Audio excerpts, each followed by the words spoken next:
You want something for nothing? Go to hell. Because it's all about this, my friend. You don't got this, you got squat. Hey, shut up! Yeah. You want Shut this? up! Gotta have these. Shut up!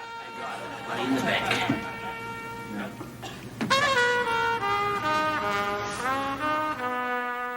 This has always been a lonely city. I know it. These are the signs of loneliness. One-man drinking contests. Hookers working for free. Any bachelor on a bar phone. I think you should come down. I think you should, yeah. Why? Because it's happy hour, that's why. But what really gets me is babies eating alone.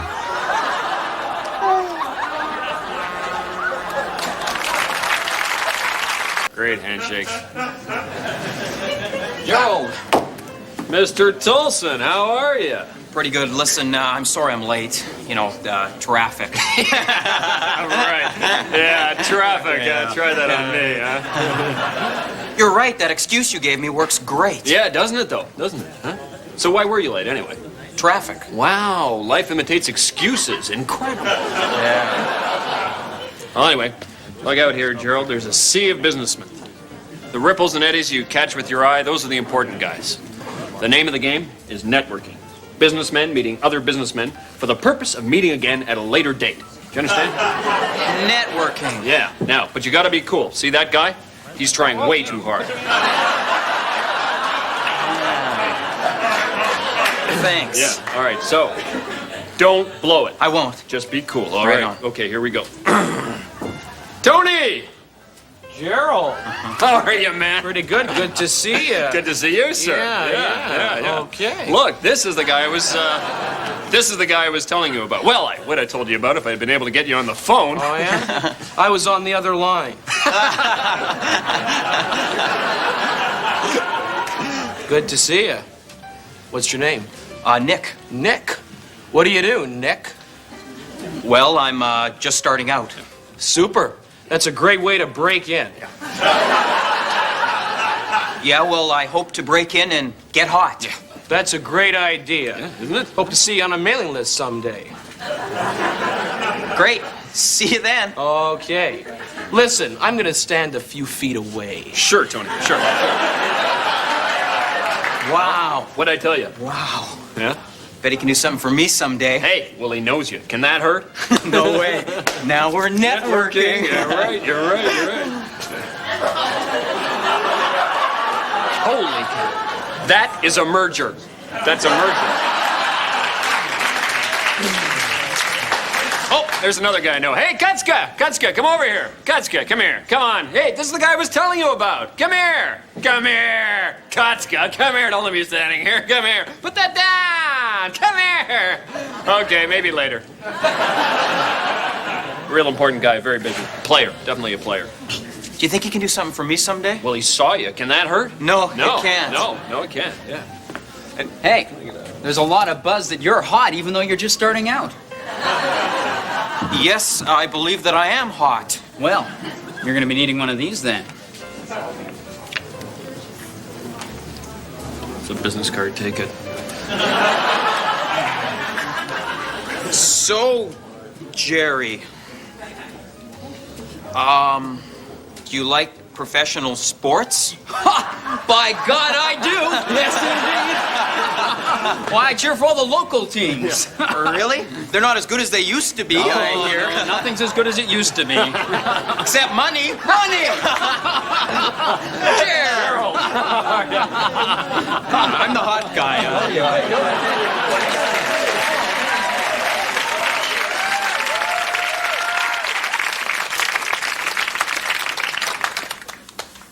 Lopez.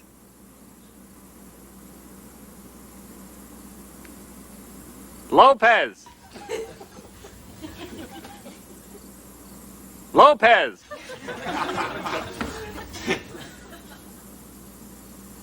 Lopez! Lopez!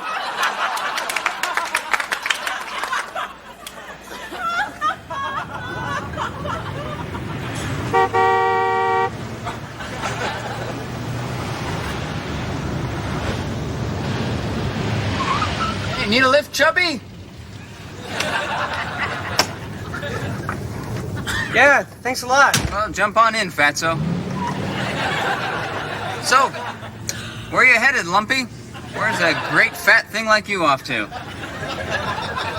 Well, I'm going to Kitchener, but you could drop me off anywhere that's convenient. So, what's a big lump of lard doing in Kitchener, huh?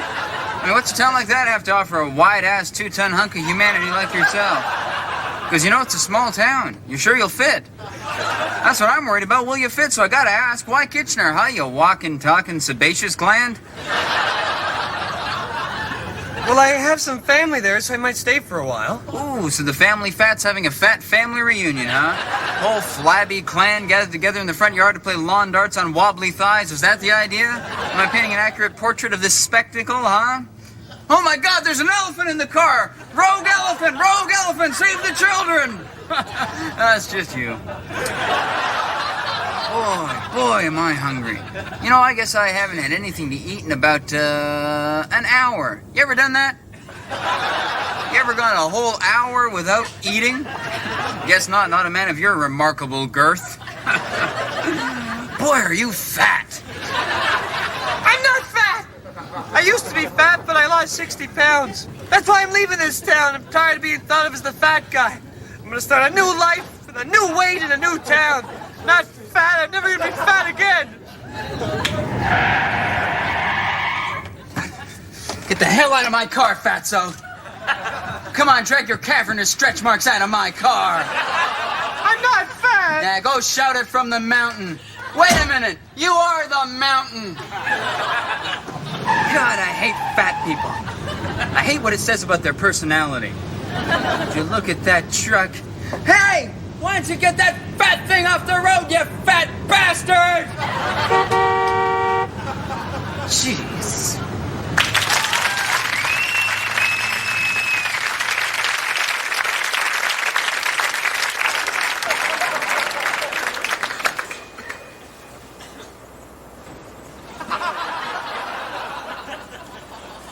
Lopez!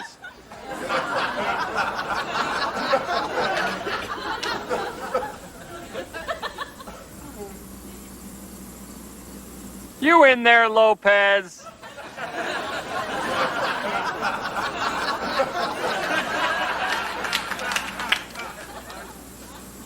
Lopez!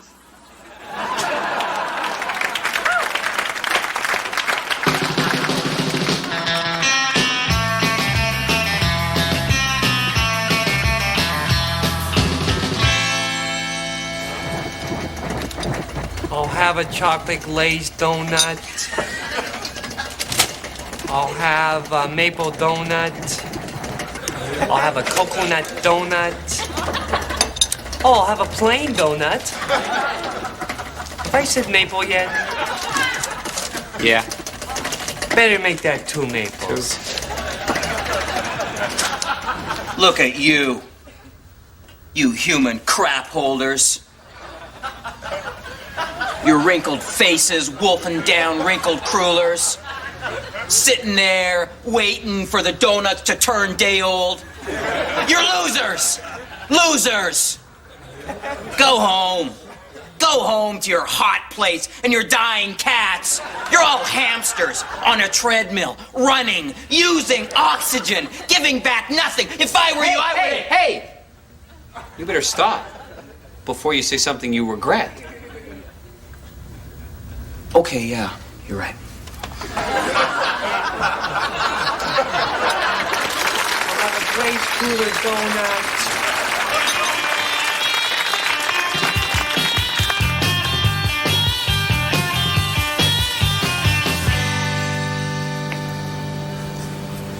Can't believe that Mike is gone. He was my best friend for 20 years. I was his best man when he married Monica. I'm the godfather to their 6-year-old child, little Donnie. God, Monica and little Donnie don't even know yet that Mike is dead. Killed by a lamp. Poor unselfish Mike knew that their living room was one lamp short of being perfect. So he was going to go out and buy them the best lamp there ever was. So we went to that famous store, Lamp Paradise, where they sell the best ones in the city. After looking around for a half hour unhappy, we were about to leave when suddenly Mike glimpsed the lamp of his dreams. A 200-pound baby that was 7 feet high. A lamp for God. But Mike made his last mistake when he asked the clumsy salesman with 3 fingers missing to reach up and get it for him. 7 seconds later, Mike was dead, smothered by a 200-pound lamp. And now I have to call Monica and tell her. This is going to be hard. How do you tell someone the love of their life is gone? How do you tell someone they have to raise their little 6-year-old child all by themselves? Oh, God, this is going to be hard. Hi, Monica. Hi, this is Barry. Hi, Monica. Oh, my day was fine. How was yours? Oh, you went shopping. Oh, you bought a bicycle built for 2 for you and Mike. Yeah, I think that's romantic. Irony! So, Monica, I actually have something to tell you, actually. Monica, well, it's about Mike. Yeah, it's about Mike. Well, you see, Monica, well, you know, it goes like this. Yeah, well, you know, lamps and Mike. Well, you know, it's something like this. See, Monica, well, you know, Monica, can I speak to little Donnie, please? Can I speak to little Donnie? Thank you, Monica. Hi, little Donnie. Hi, how you doing, kid? It's your Uncle Barry. How's it going, Tiger? Good to hear it. Good. Donnie, your daddy's dead. He's dead, Donnie. He's dead. He was hit by a very, very big lamp. Yes, Donnie, he's dead. Now, Donnie, when you get off the phone, you go and tell your mother. Thank you very much. Now, Donnie, do you understand what dead means? Right. Exactly. Like your goldfish last summer, the one that Mom buried in the backyard. You're never going to see your daddy again. I can't believe he's gone. I can't... What? Yeah, Donnie, I guess you're right. Death is a stark inevitability of life. I can't believe it. Huh? Yeah, I guess your father would want us to put a happy face on and go on with our lives. It's just that... Good point, Donnie. Good... Really, Sartre said that? I always thought it was Plato. You know, actually, Donnie, you're taking this very well. I mean, you're a very well-read, mature young man. Actually, I wish my employees at work were more like you. Well, they don't respect me, Donnie. No. You know, I hear their jokes behind my back, and then, you know, when I call them in their offices, they put me on hold for no reason at all. You only get back what you give? Yeah, I've heard that before, Don. Treat them respect, they'll treat me with respect. That's not bad. Well, you know, Donnie, I'm also having problems with my parents. Well, they're in their 70s now. I think it's time for them to go to a home, but they're whining about it and... Oh, there's someone on the other line? Yeah, sure, I'll hold.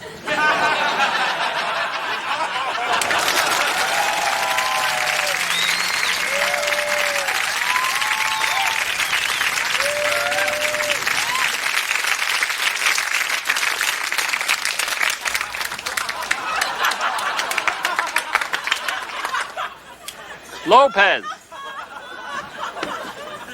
You're a lazy man, Lopez. Uh-huh.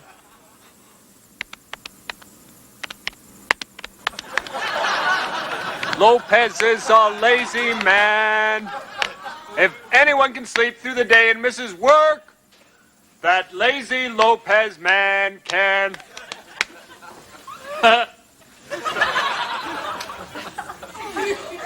Lopez. You just gonna take that?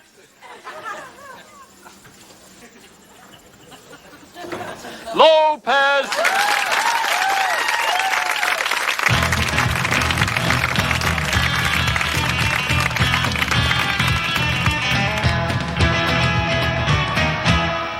John, you are going. No, I'm not. They are your great aunts, and they need a 4th for bridge. I don't care. John, they look so forward to your visits, and they have not seen you for a week. A week, John. Do you know what that means to a woman in her 80s? Mom, I'm sorry, but I've already made plans. You should have asked me first. I can't hear you, John. I'm not going. I can't hear you, Not John. going. I'm deaf, No, John. I'm not going. You've made your mother deaf, care, John. no. I hope you're happy. Not going. Well, oh, Lord.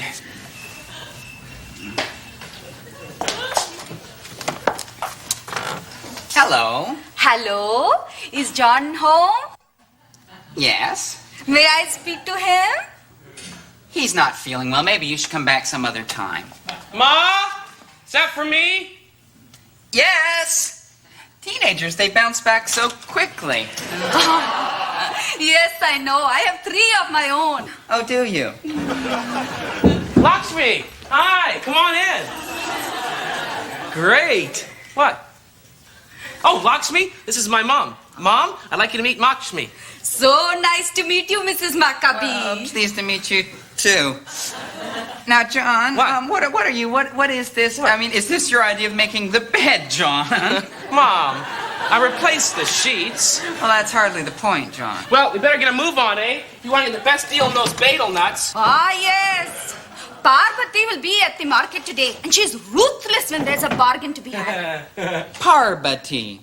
John, What? can I talk to you for just a second? No, Mom, If I I'd love to... just a moment. No, I'd John. love to If stop I could and just- chat. I'm in a big hurry, oh, okay? yes. Oh, well, Don't worry, fine. I'll be back as soon as the market closes, okay? Well, that's fine. That's Nice terrific. to meet you, Mrs. Maccabee. Well, pleasure. Okay, we're off. All right, well, bye. Oh, Mom, by the way, I'm becoming an Indian woman. See ya!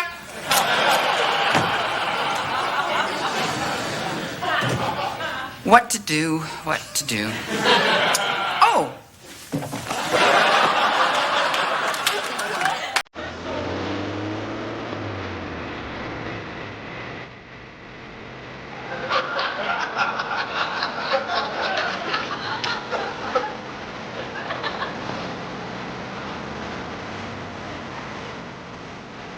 नमस्ते जी चावल कितने की है 100 dollar अब क्या करें ये जी last price $5 $5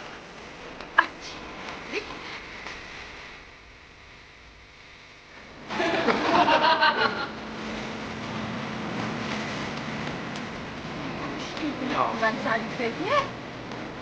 Oh, look at it.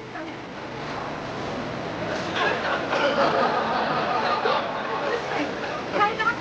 Yes, okay.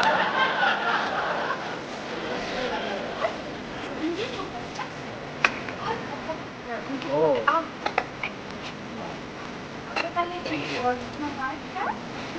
Samosa मेरा मेरा कुछ तो भी तो हम ऐसे ठीक है तो खिचड़ी बस अरे अरे क्या कर रहे हो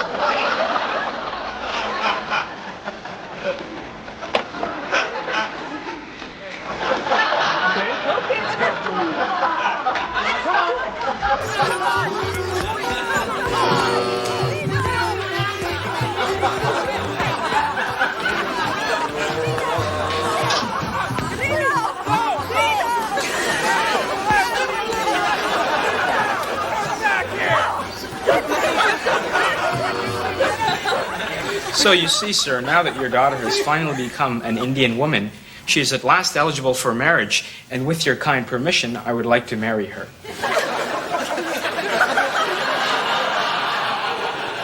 Well. Oh, Haji! Johnny! I made my proposal. Really?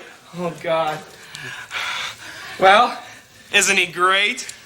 John, your father has something that he would like to say to you. Isn't that right, Tom? Oh. Huh, Tom, isn't that true? Good, Father.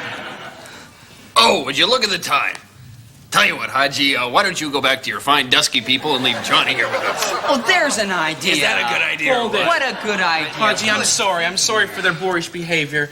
It's only bound to get uglier. Why don't you go home and wait for me, and I'll call you later, okay? I apologize for their piggishness. Okay, what's up your butt? Okay, John, we all know what's happening here. You're rebelling. No, I'm not And that's rebelling. fine. Rebel, John. But couldn't you rebel like your friend Bob Burkhart? Oh. He's got himself a lovely little drug habit. Yeah. That's a great idea. Tell you what, son. We'll smoke a little grass, go inside and play a little No. Touch football. Come on. Idea? Come on, What son. is Come an on. idea? Come on, go long. Go long. Go for 6. Come on, make me proud. Button hook, kid. Come on, kid. Here we go. Go on. Come on. Oh, have an eye, son. That was a catchable ball. I don't even play That was a catchable ball. Who are you? Huh? What is this? What is with that dot? That's what I want to know. It's my third eye. It's to see inside myself. Yeah, well, in this family, if you want to see inside yourself, you get a friggin' X-ray. Do you understand?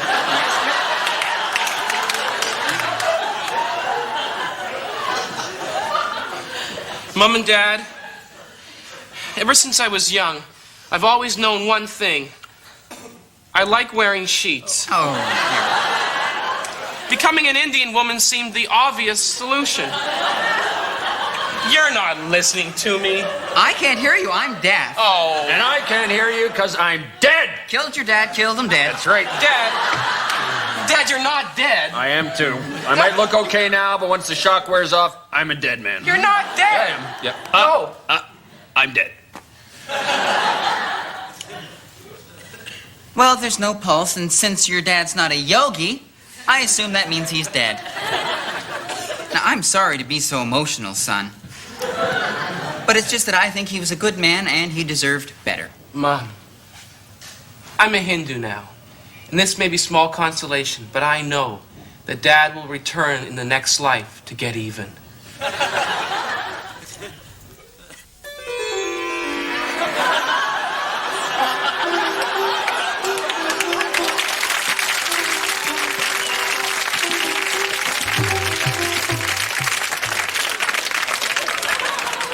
Lopez. Lopez. I know you're in there, Lopez.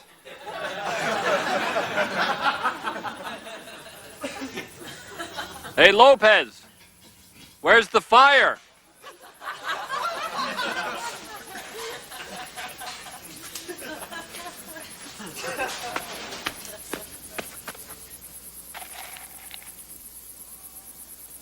Lopez!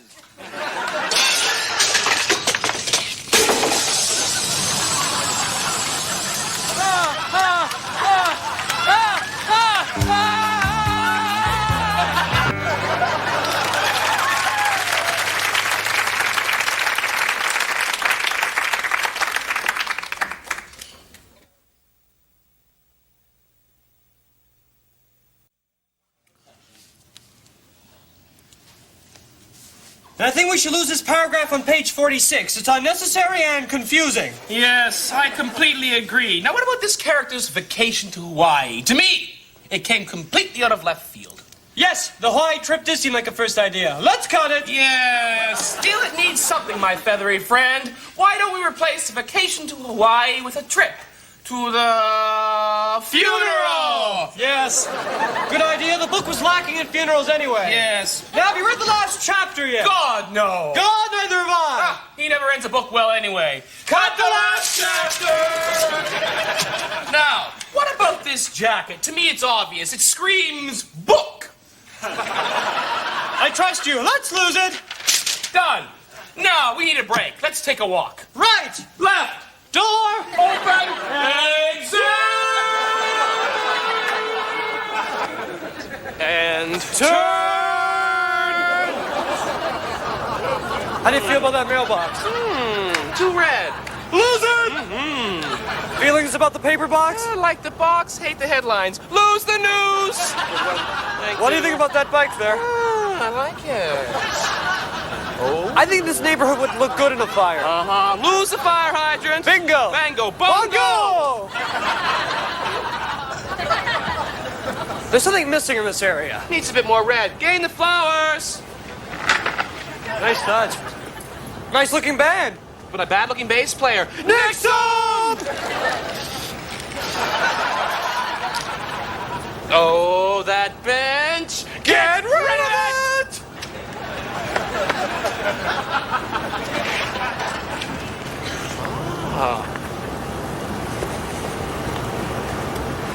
Nice looking couple. I like the girl. Hate the guy. Strike him! Oh, I meant play with your jacket. Unnecessary. Lose it. Consider it gone. And your shoes. I like them, but I'm feeling cantankerous. Your belt. Don't like it. Strike it. It's gone. Better take your pants off. Make it easier. That jersey of yours is nice. It's gone.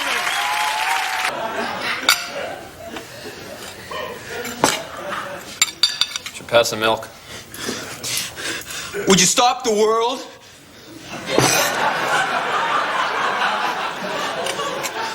We broke up. You broke up with your girlfriend? Yes. So, who broke up with who? It was a mutual thing.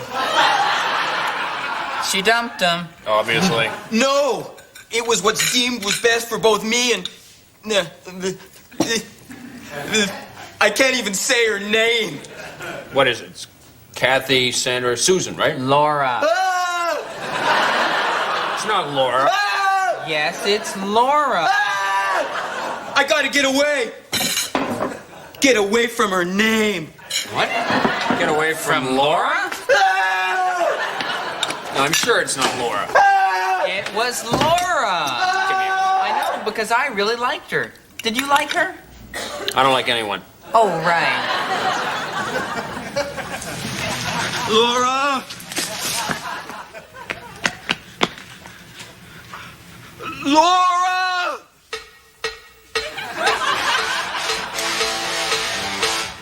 Ouch!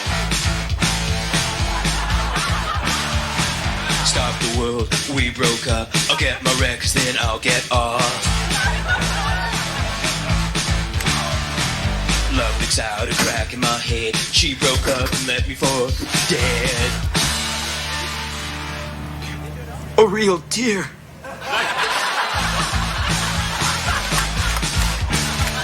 Like a monster tried to cross my heart. She did donuts while I watched. Operator, listen. If you won't cut in, will you at least tell me if she's talking to another guy? Gonna shave my head, start again. Join the army, move to Spain. Country and Western music? I understand it now.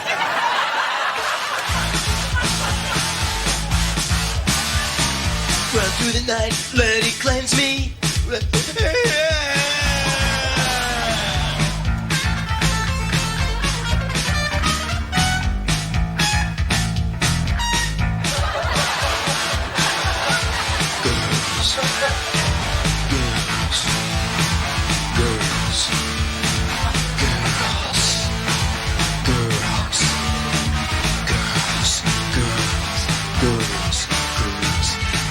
Laura?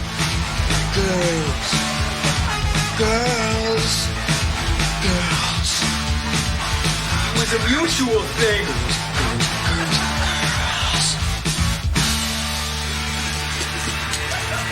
You may be free like her, but you're not. Laura.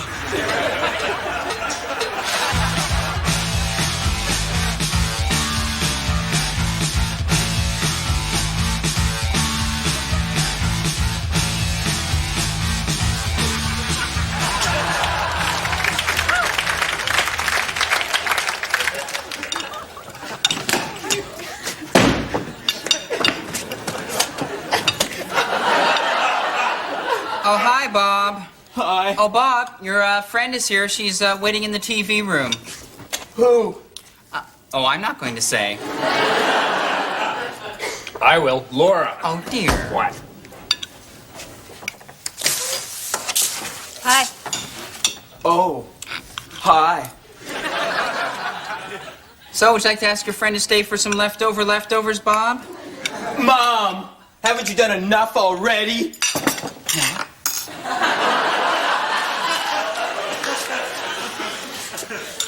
So? The reason I broke up with you is because my dad likes you. Yeah. But I just found out he was only kidding. Oh. Yeah. So? So? Well,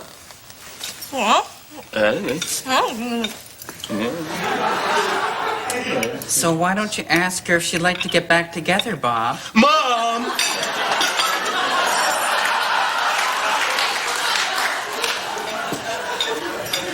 Okay. All right. So, they're back together. Who? And Like the guy. Like the girl. Ah! Cut the parents! Your number's 8. It's neither privacy. Yep. Young love. Officially, I guess it's like we never broke up.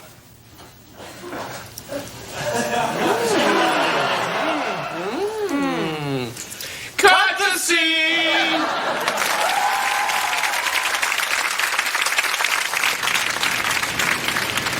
On the night my daddy died, I spent the last 4 or 5 hours of his life up there in his bedroom with him. We settled our differences. I told him I loved him.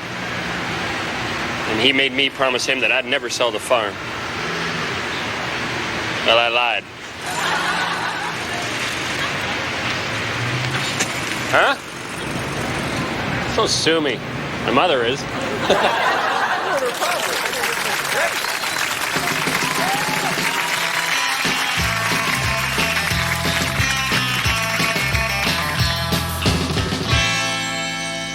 I'm sorry I'm late, but I had the most wonderful experience. That's okay. Let's just play golf. Oh, I've got to tell you this. You'll never believe it. All right, all right. I was in my study, Yeah. doing my tax returns, when all of a sudden I felt pangs of pain along my left arm.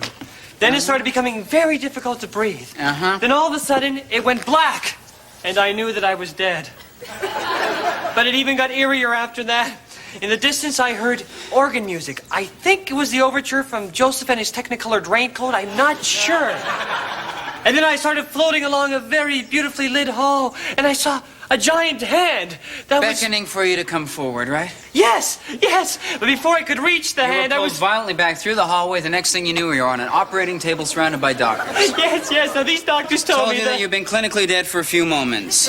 Yes, it was the Most amazing experience of your life, and it's left you even more aware of how precious life is. Blah, blah, blah, blah, blah. Can we play golf now?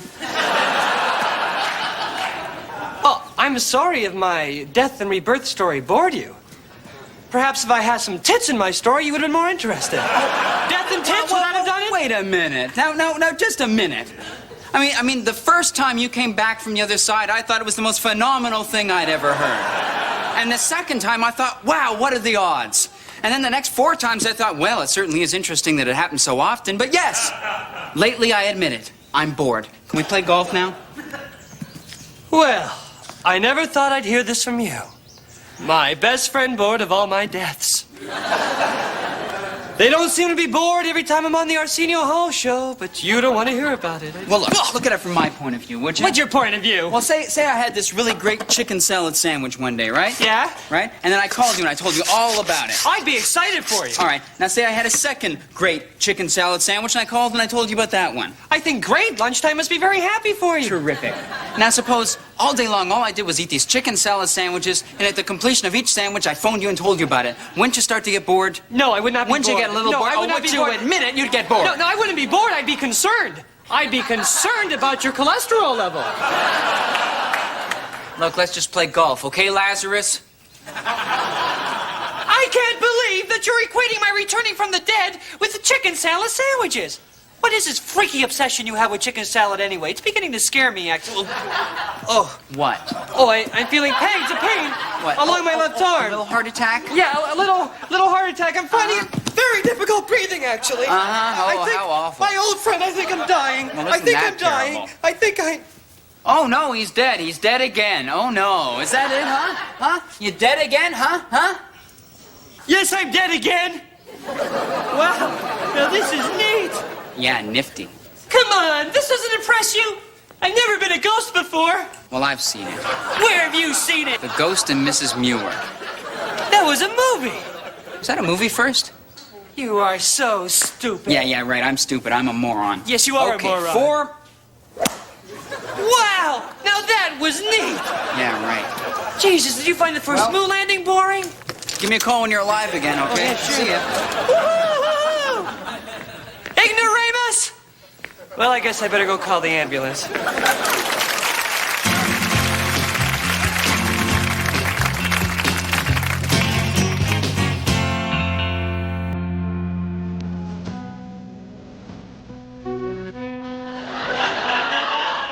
There are three things I don't like.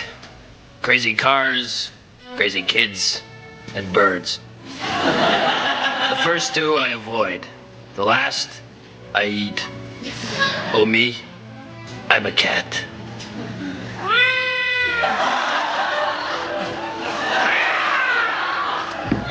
"10:53 a.m. I'm out in the backyard by the big tree. You know, the big tree, the cornerstone of my life, my big leafy friend. There's a bird around, but he's sticking to the upper branches, so I'm staying real still, motionless. In fact, when there's a bird around, I like to pretend that I'm a log. Yeah, that's it, a log. Because logs are still, they don't move. Take it, boys.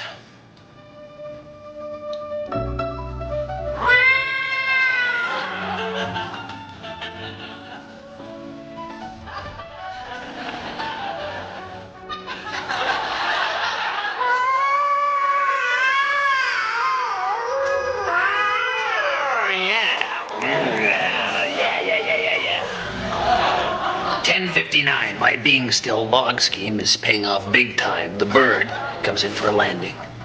When a bird comes in for a landing, I don't do anything except watch it. I watch the bird come in for a landing. I watch it. What would I watch? The tree? Anyway, he's real close now, between 5 and 40 yards. I'm not great with distances. But I do know instincts, so I pounce.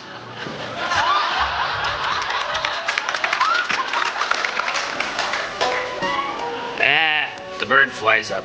Me, I can't. I can't fly. Cats can't fly. I'm a cat, don't you? Whoosh, you people, I swear. Well, you don't have to tell me. It's hell being a cat. Take it, boys.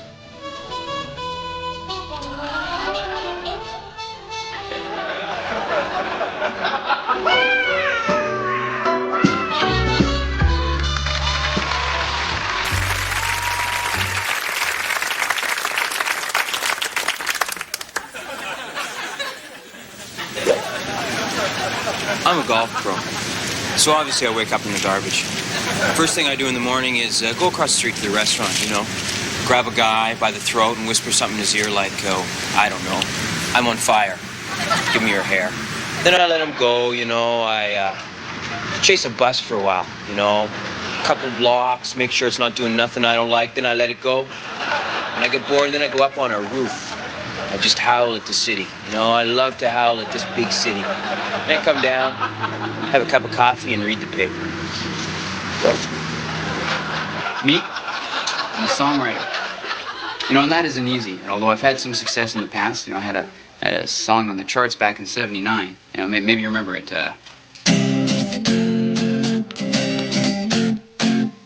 If you need someone to da-da-da-da-da-da.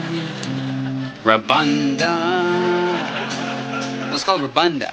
Well, ever since then, I've just been plugging away, you know, trying to come up with number 2, because, you know, I'm sure I've got it in me. And so what I do is every day I get up and first thing, I rewrite my hit. Write it out on brand new paper and give it a brand new name. You know, and then I send it out that way, out towards the industry. And then I go back home, have a cup of coffee, read the paper. Routine? Sure, no problem. Okay, first thing in the morning, I wake up, and then I get up, and then I have a shower usually, and and then I get dressed, and I put on a nice new shirt, and then I take out my Zippo lighter, and I light my shirt on fire. Burns up, and then the ambulance comes, and then it takes me to the hospital, and then the doctor comes out. Yeah, the doctor, and he works on my burns for a while. And then after that, I get to go to the waiting room where I have a cup of coffee and I read the paper. Relax, you know. Well, first thing I like to do in the morning is wake up, you know. And I brush my teeth. I'm always late, so I like to get dressed as I run from the bus, you know. All in the pants, the shirt, the whole thing, right? I don't wear underwear, so that would save time. No matter how late I am, though, I always stop at the corner store for coffee to go and a paper. I don't dick around, right? You know, I'm talking about a coffee the size of my head. Well, I'm a surgeon, so my days are very busy, but my mornings are great.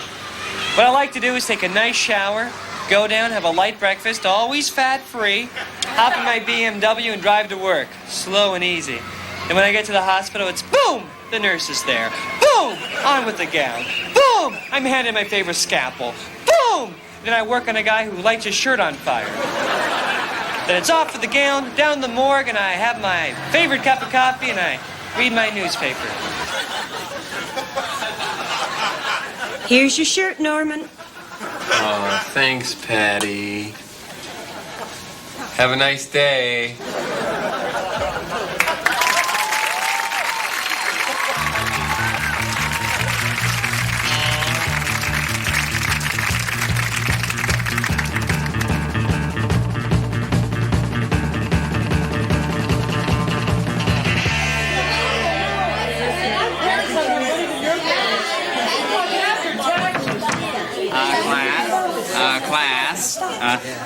Class. I think we're all gonna enjoy today's lesson because today we're gonna start to look at the Mesozoic era, and this is a personal favorite of mine. It's my favorite era in the Earth's history. It holds a lot of fond memories for me, even though I was hardly more than a boy at the time.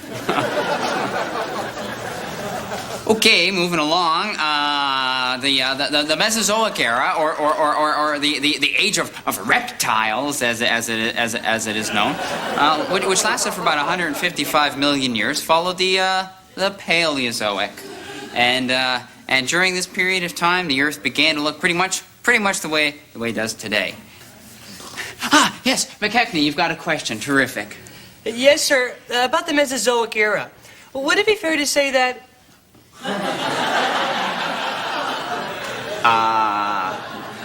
Class. Class.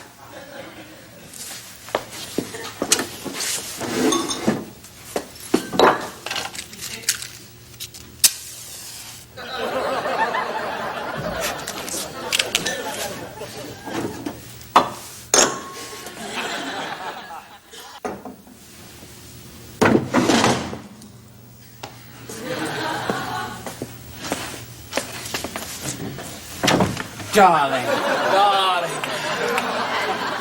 So, how do I look? Beautiful. As beautiful as you looked all those years ago in Budapest. Some wine? Thank you. Oh, those were heady times, were they not? You were eluding the KGB and me with orders to assassinate you. Yes, but you failed to complete that mission, didn't you, dear? Ah, darling. How could I kill the only man I've ever really loved? How long can you stay? Not long. Just a few more stolen moments of our forbidden love. Oh, darling, why don't we run away from the world and be married? No, they would never leave us alone. Damn them. Damn them all! Damn them all, indeed. Damn them! Damn. Why must their Cold War interfere with our hot love? Their Cold War gradually taking away heat energy from our love, increasing the temperature of their war, while decreasing the temperature of our love, until the two reach a mean or average temperature, at which point it sort of levels out and Darling! Don't talk to me of thermodynamics. Talk to me only of love. Come to me!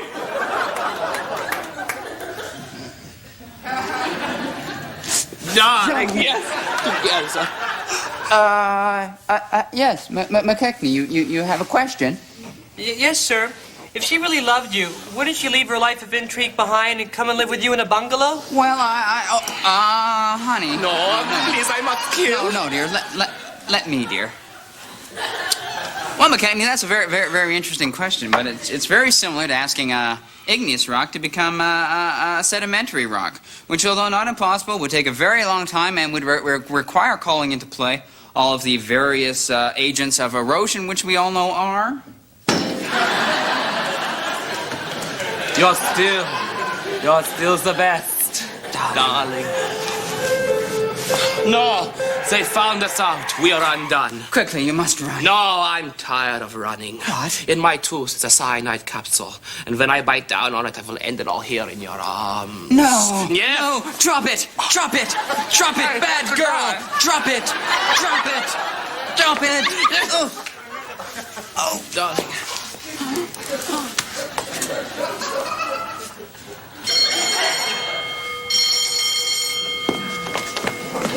Class, be sure to read the first 3 chapters of the new text as homework. I can make it 4, Mr. Bellini.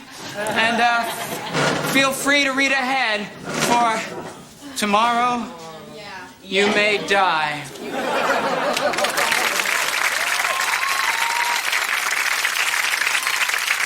Cut the scene! What should we cut now? What about us? We're not interesting anymore. We never were. We bore we.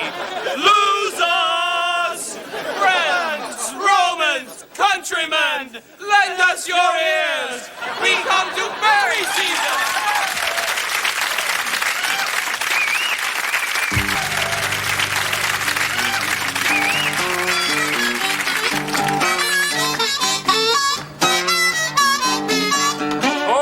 Gonna tell you a story, gonna tell you a story right now.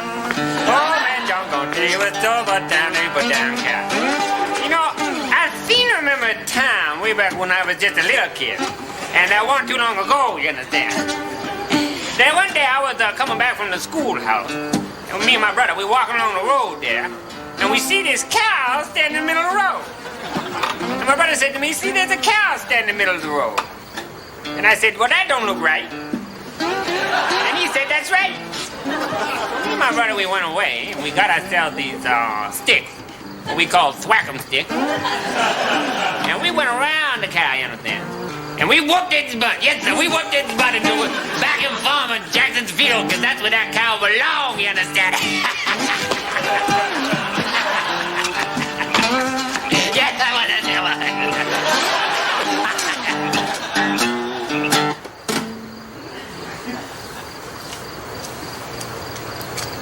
Well, I suppose you're wondering what the hell I'm doing. Imitating an 80-year-old blues guy like that. I guess it's not something I should be doing. I don't really know that much about the Southern blues experience, the whole Mississippi Delta thing, really. I'm from Vermont. It's not like that I wouldn't like to know more about the whole Southern blues thing. It's just that there weren't a lot of bluesmen around when I was growing up. They tend not to be skiers. I suppose culturally my roots are a little bit closer to the Pogues, but it's just not the same vibe. I mean, there's a certain feeling you get when you take one of those old blues albums you got in college and you lay it on the turntable, and then, you know, first thing you know... You know, I seem to remember a time, yeah, I do. I seem to remember a time, like the time that I was playing with Mississippi Fred McDowell down in Tennessee, you know. And we was playing a juke joint, as I remember. And at this juke joint, it was built out over an old liquor warehouse, you understand? And there was some barrels of bad liquor down the basement. Very volatile stuff, you know. So we was about halfway through our set that night, you understand? And I hear a kaboom, and I see Mississippi Fred going up through the roof like a rocket, yes? Now, he go up, but he don't come back down.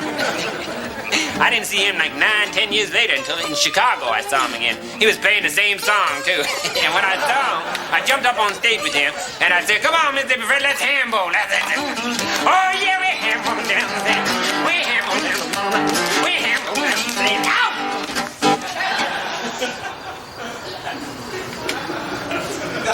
Well, I seem to have injured myself doing the ham bone. I guess the saner of you might say, What are you doing the ham bone for in the first place, college boy? You'll injure your lily-white collegiate hands. You'd be right. Well, I think I should just leave. Yeah. I think I should just end this dance. Of course, I could always leave in the key of C.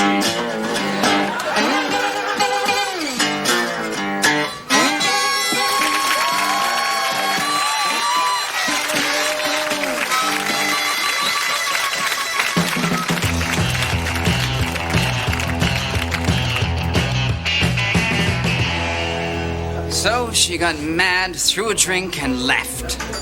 My God, you must have been covered in alcohol. Truthfully, I was. I love it when women throw drinks. I love it when they get drunk. But you forgave her. Yes, I had to.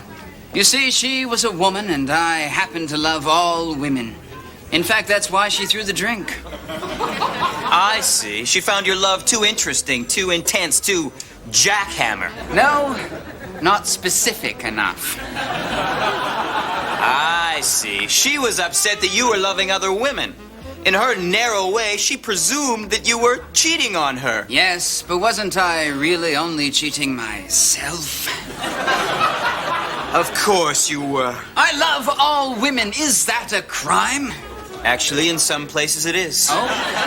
But it's not a crime of the heart. You were brave to love her and her sister and the maid. Yes, we are not pigs. No, we just love women. How many? All. Yes, but how many women have you loved? Oh, loved. Mm-hmm. I would have to express the women I have loved as a percentage of the whole.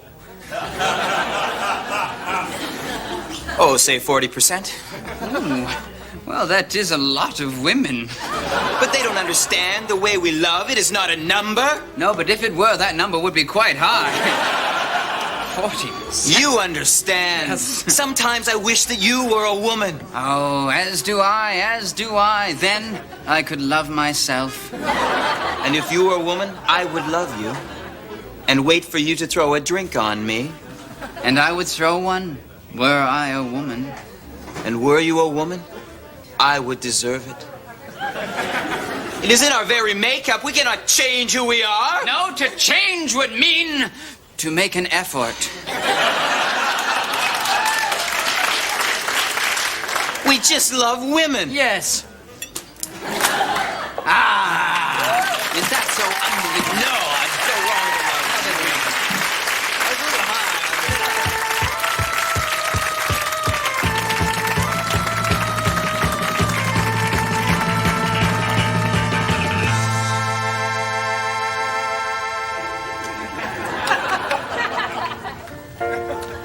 What I, Buddy Cole, love best about dinner parties is that moment when the conversation suddenly dies a horrible death.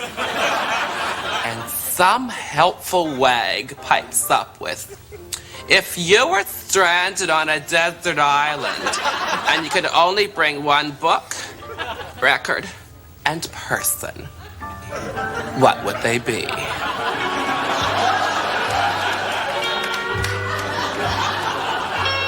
What are the odds? I can't believe it. Here I am, stranded on a desert island. And my only supplies are my favorite book, All About Rhoda, by Peggy Hertz from Scholastic Press. And my favorite album, Johnny Mathis and Denise Williams. That's what friends are for. I always like to have an ex-lover's music around. Denise is good too. And for companionship, the one and only Oscar Wilde.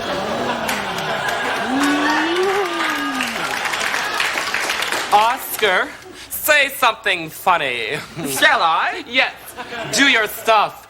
Do the wild thing. Well, buddy, I recall that as I lay dying in my deathbed, I came out of my stupor momentarily and declared with perfect aplomb, either that wallpaper goes or I do.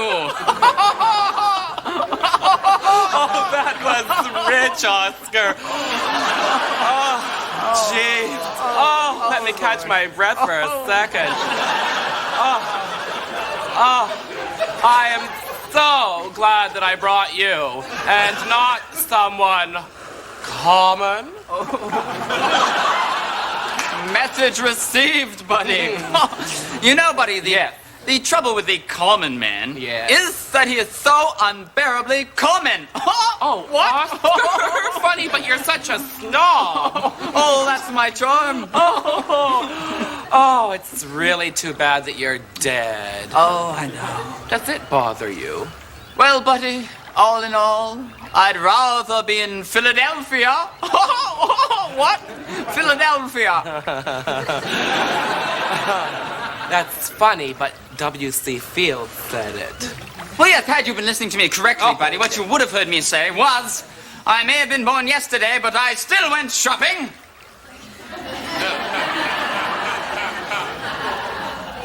That was me. Oh, yes. Well, I seem to be getting a bit of laryngitis, buddy. I'm afraid there'll be no more quipping today. Oscar, please stop with the laryngitis nonsense. You're pathetic. You would never have lasted on television. I'll bet what you really said in your deathbed was something more like, shit! Well, buddy, I'm just going to go and try and find some honey for my throat. That's a good idea. And remember, it's a very small island, so stay out of my way, Gilligan. Oh, look, Rhoda.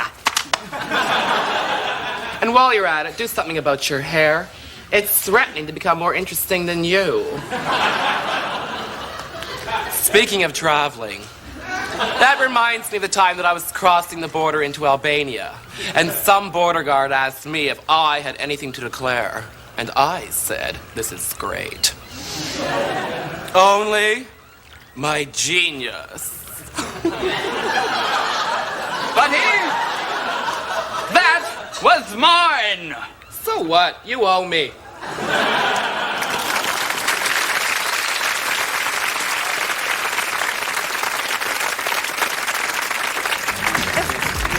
Okay, I give up.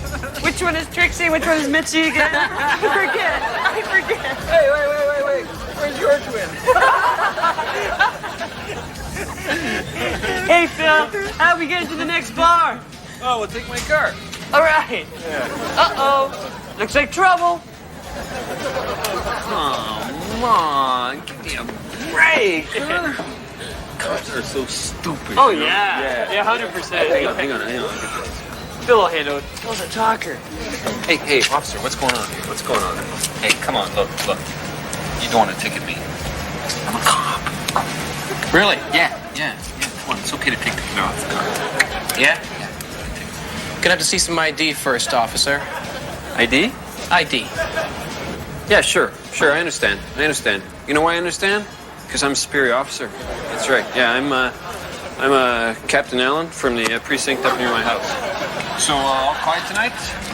It's usually a quiet beat. I think I used to walk this beat. I'm not sure. I'd like to see the ID again, please. Yeah, no, sure, no problem. I'm Captain Allen from the precinct near my where I live. So, God, I had this bust the other night. I was going to tell you. I had a bust, yeah. It was after these crackheads, right? You know, these crackheads, and you know how they run? I was running after them, and they were... All right, give me the handshake. What? The secret policeman's handshake. Give it to me. God, I've been a cop for so long, I don't know if I remember this. What the hell?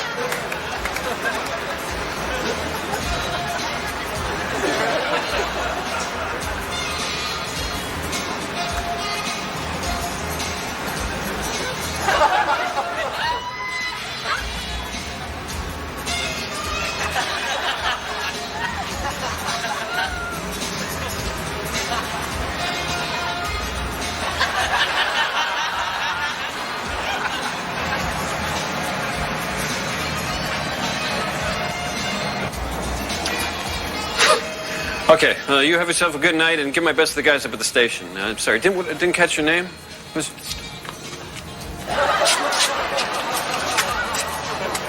Okay, wait, where are we going? Wait, look, you are ruining a very expensive undercover operation.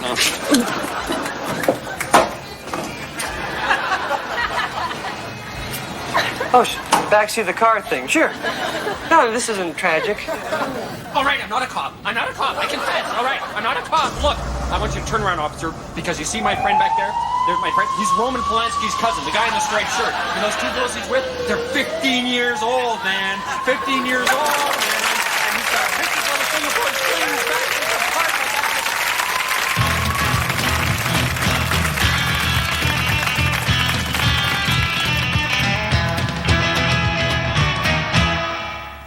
Excuse me.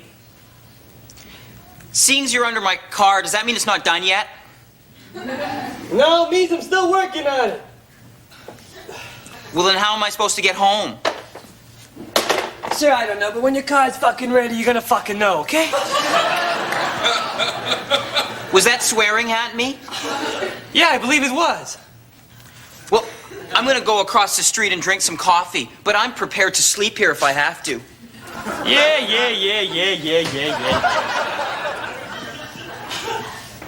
I've been a mechanic for 17 years. I love cars, and I consider myself lucky that my job is something that I love. But I don't think I'm your average grease monkey. Hey, I love the opera. As a matter of fact, I happen to be writing a light opera about a guy who brings a station wagon to an auto shop. They don't have the extra parts he needs, and he kills his lover. Very nice. I also have an extensive wine cellar that was once written up in a magazine called Wine, Wine, Wine. But I think the thing that sums me up best is this. My beautiful blonde locks. When I was a young lad, my tragically bald mother told me, son, beautiful hair is a wonderful treat to the world. Don't do what I have done, my son. Take care of your hair. Take care of your hair. So I have.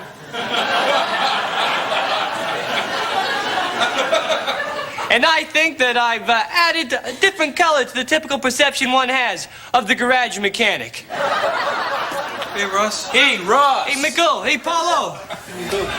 Looking good today, Russ. Thanks very much. At first, the guys I worked with hated me and made fun of me all the time. Oh, hi.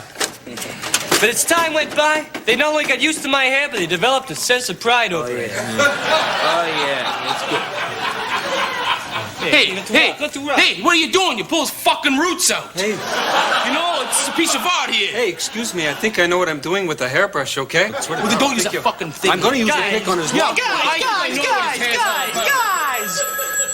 Jesus, what did I tell you? I said, comb my hair, Hit the garage. comb my hair and fix the cars. Hey, it's that guy from Vogue magazine again. Oh, for Christ's sake, no! Tell him I'm a mechanic, not a model. No. Jeez, what are they gonna learn?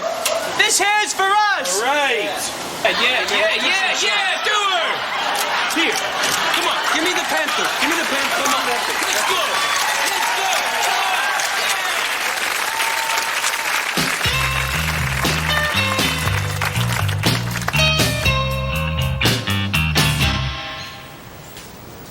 Is that what I think it is? Yes. Is that a baby? Yes, it is. May I? Oh, please do. Please. Oh, look at it! Is it?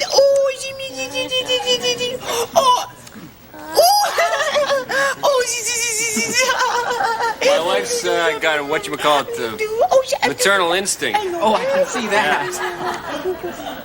What a wonderful baby. Oh, well, thank you. And smart. Yes, I've been told that. It's a boy. It's a wonderful, smart baby boy. This is the kind I was telling you about.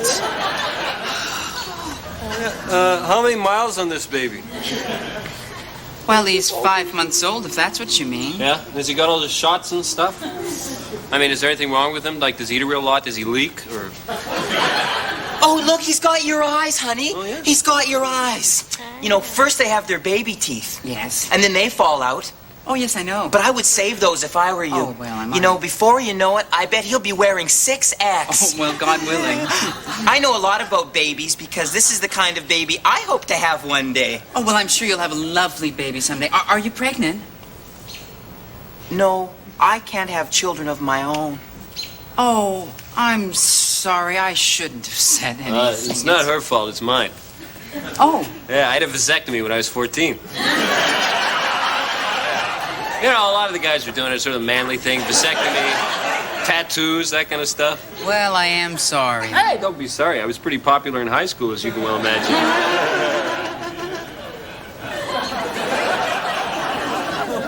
Well, I really must be going now. Hey, I don't think my woman's done with your baby yet. No, I'm not. But I have to go. Great. She can leave the baby here with us. Oh, would you? That would be so nice. Yeah. We could play and sing. No, I don't think that's such a good idea. Wait, are you telling me that you don't think my woman's good with children? No, that's not what I'm saying. No, it's just that I really have to go. They call them bouncing baby boys, but they don't bounce, you know. Please. They just plop. Don't you find that out the hard way?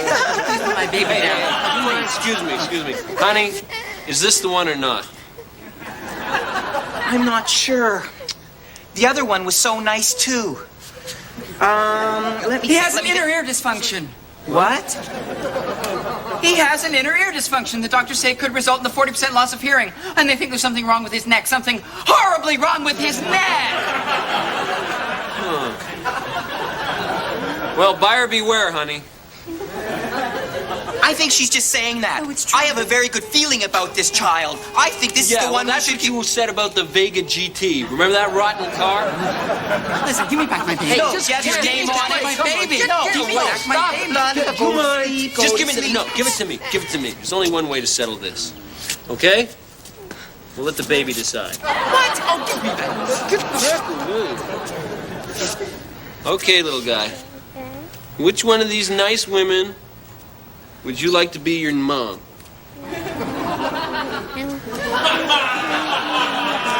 Pick me. No, pick me. No, pick me. Mommy's pick me. here. Come to mommy. Pick me. Come to mommy. No, over here.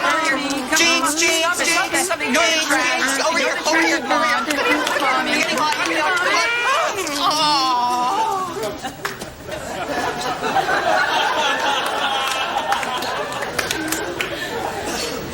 What? Fair's fair, honey. Hey, look!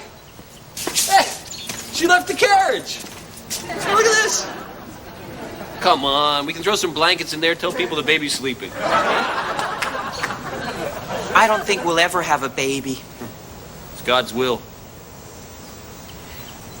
I feel empty. You are. Come on, I like this more than the Vega. Come on, look at this. Convertible.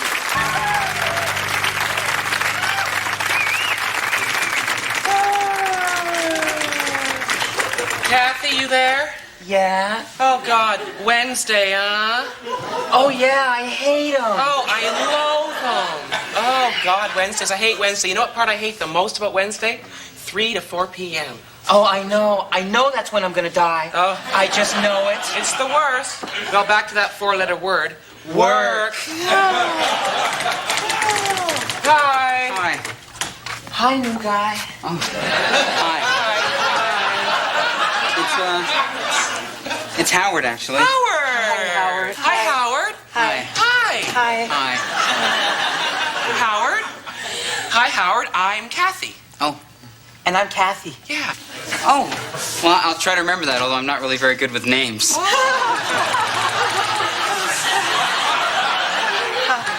Well, welcome aboard.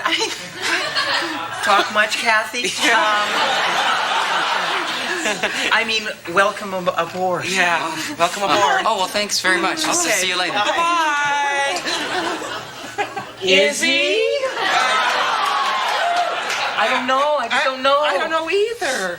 Well, he's been here 3 hours and he hasn't mentioned a girlfriend yet. Oh, I know. Well, I have my suspicions, but you know me. I suspect most men until they prove it to me.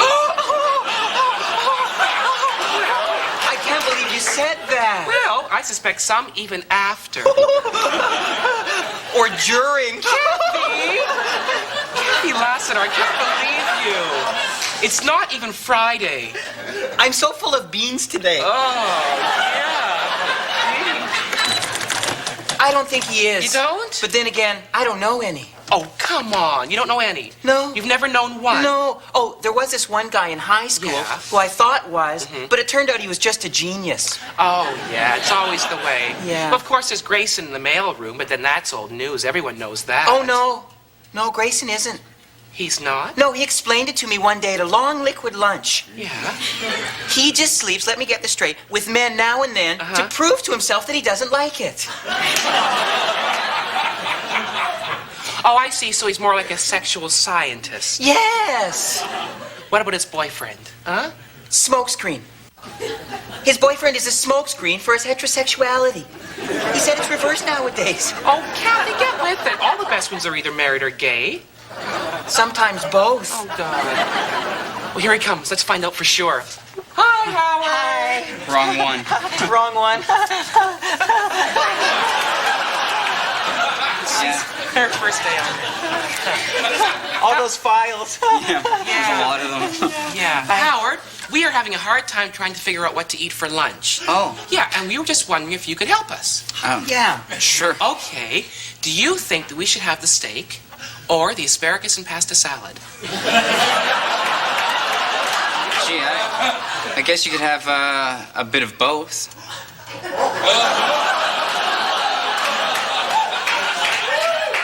And then what should we have to drink? Yeah. I don't know, a beer? Or a glass of white wine is nice, I find.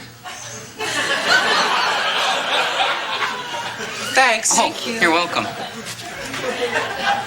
He's bi! God, worst case scenario. No, he can't be. He's just too good looking. I won't admit that. No, Kathy, no. Kathy, look at me. The proof is in the pasta. Well, is he? We have to know. Yeah. We don't know yet. We're not sure. Give us time. Give us time. How much time do you need? I don't know. Hello? Shh. Okay. Miss Robson? We don't know yet. Just hold. She's reading down our nest. Check his matches. What we do is we check his matches. Look at his finger, and if there's a... Well, that's it for the coffee fund meeting. Yes.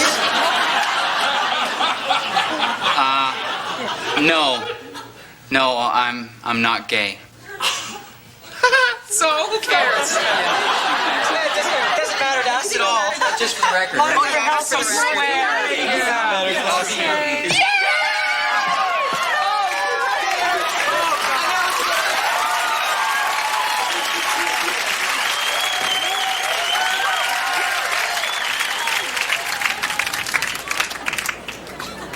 "30 Helens agree." If you want to remember something, write it down. That's what pens are for. 30 Helens agree. Pens are good. Although pencils are good in case you make a mistake.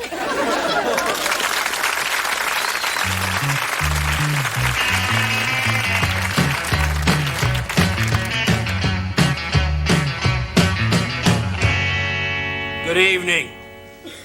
Graduating class of the Ontario College of Art.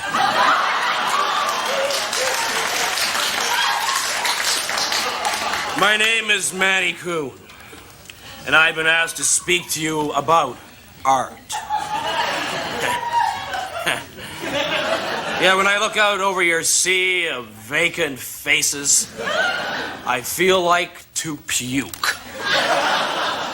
Because I don't think any of you have suffered. Not like old Manny Kuhn here has suffered. I was born in a brothel in a town which now no longer exists.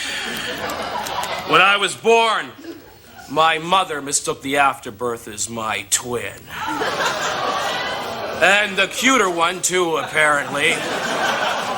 As I was immediately sold to the cleaning woman for a stamp.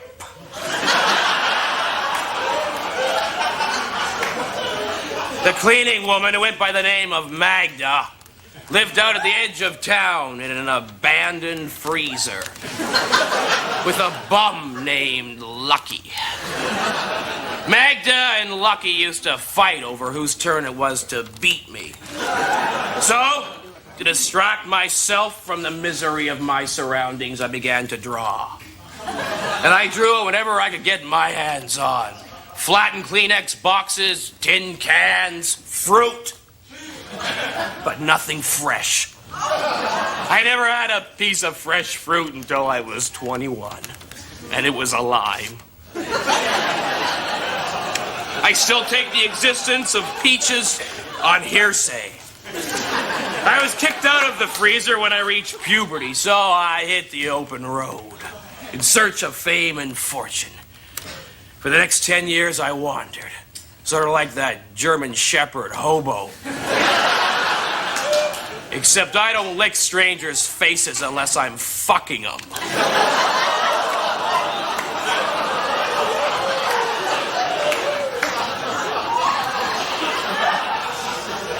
My school was the open road.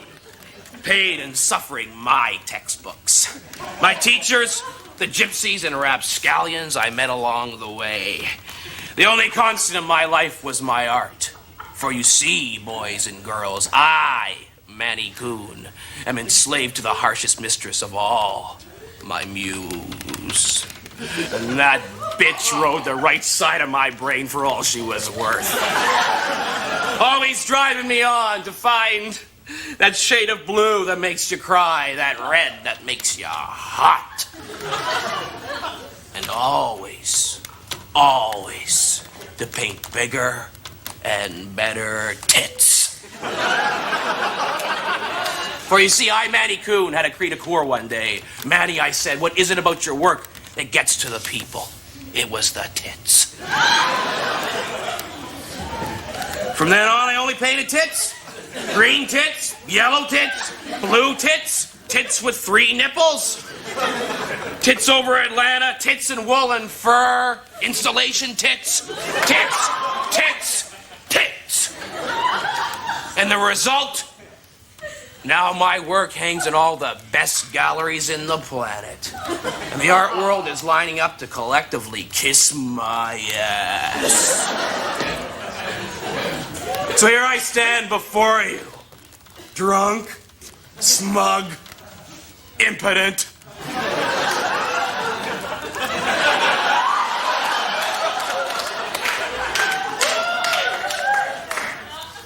The only way I can come is to be hit by a bus.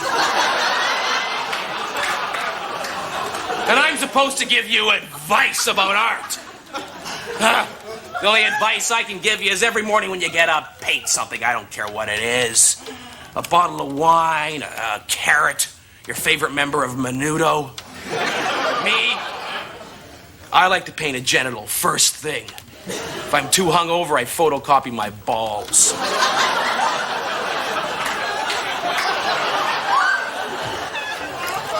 If you're worried about chromosome damage, don't bother. Artists shouldn't have kids. I don't really give a shit what you do. Just don't do it in my living room. Good luck.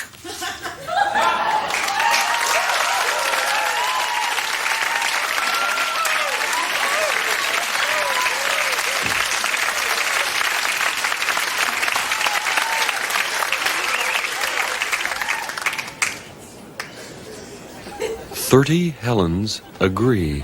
Great minds think alike. But so do bargain hunters. Yeah, you've got to get to sales early. Yeah, it's a real jungle out there unless you're wily.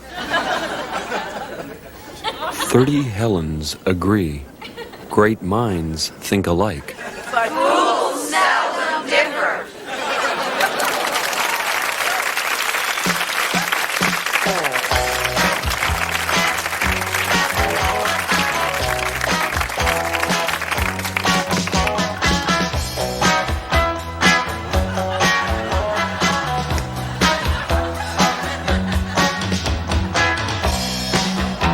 That's the best bass player I ever heard.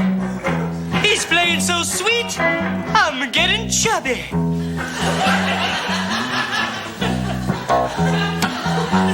you know what I like best about the bass player? His neck.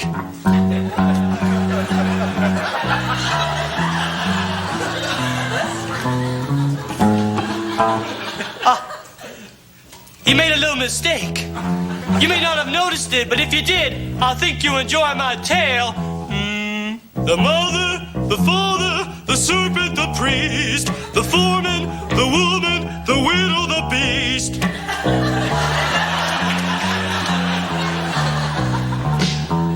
Hey, bass player! Look at the bass player. Look at that smile. There's sadness in that smile. Look at that chord structure. There's sadness in that chord structure. Look at him flail at the Wailing Wall with nothing but stubby fingers and a dumb look on his face. He don't know it, but he's balding. Spiritually.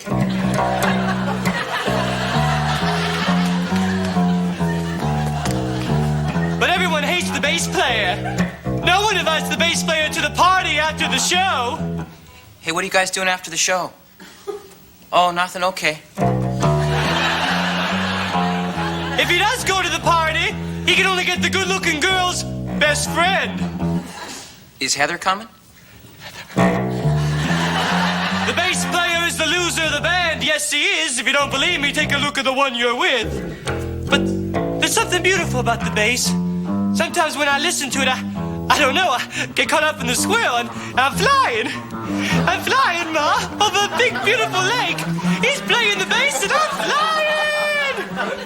Sometimes when I land, I'm in a different neighborhood. But that's okay, because whenever I listen to the bass player, I always bring cat fare. But after all, aren't we all bass players? Aren't you all bass players?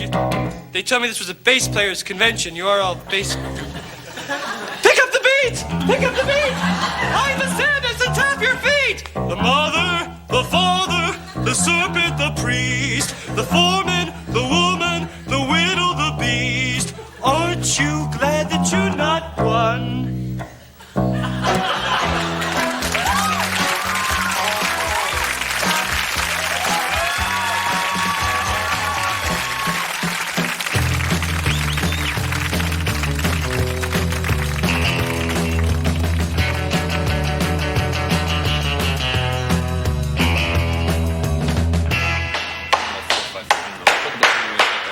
Back there. All right.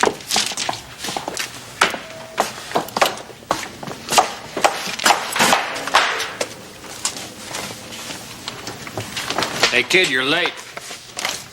I had trouble getting dressed. Kid, remember, your snooze button, it's your friend and your enemy. Right. Well, let's get to it then, eh? Let's hammer some nails, eh? Hey, what's wrong with you?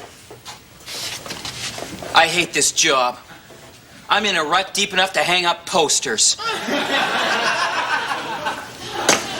So why don't you quit? I can't. The only thing worse than having a job is looking for one. Thought I recognized that look. What look? The look of a guy who's daydreaming about a disabling but non-crippling injury. How did you know? Hey, I'm a foreman. How old are you, kid? 17? 18? 29. You might be ready. All right. There is a way for the average guy to get what's coming to him. It's called compensation. Compensation? Compensation. Comes from the Latin word meaning free money. And it's a glorious way to live life at its fullest. Well, 90% of its fullest, they say.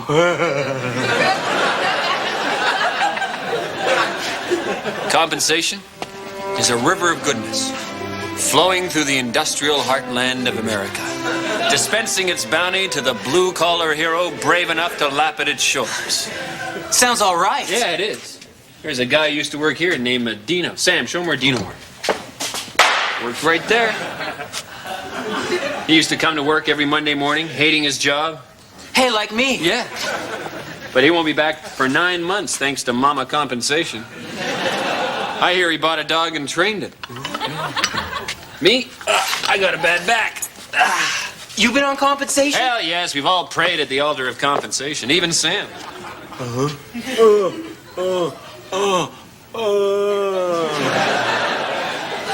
Well, when am I gonna get some? Hey, it's not that easy. Compensation, she's a bitch goddess. She gives with one hand, she takes away with the other. Understand? I knew this guy. Have a seat. He worked one of those cushy factory jobs. You know what I'm talking about? He used to cut pipe as it came off the assembly line. Blade cutter, you know. Ka-chunk, ka-chunk. Let the pipe go through. Ka-chunk, ka-chunk. Count to 2. What'd that pay? $11.40 an hour. Wow. But one night, he's working overtime. Real hard. They don't know what it was. Maybe it was the drugs, the noise, pollution. But he starts hearing voices, right? Ka-chunk, ka-chunk. Hey, man, take a vacation. Ka-chunk, ka-chunk. Get on compensation. Ka-chunk, ka-chunk. Give me your hand. Ka-chunk, ka-chunk. Give me your hand. Ka-chunk, ka-chunk. And he does. Ka-chunk. He thought he had it all figured out. Yeah. Do you know where he was the next day? Yeah. He was getting drunk in Hawaii. Wrong. He was right back at that machine. Working it with the other hand.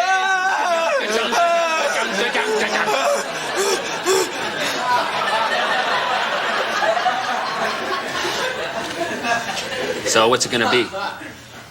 I want in. I just gotta be smart. Yeah? How? I'll shoot off my foot with my brother's crossbow. No, it's gotta happen at work. Come on, you're a laborer. Use your imagination. I'll drink 40 gallons of this varnish. No, it's gotta look like an accident. I'll tell him I was really thirsty.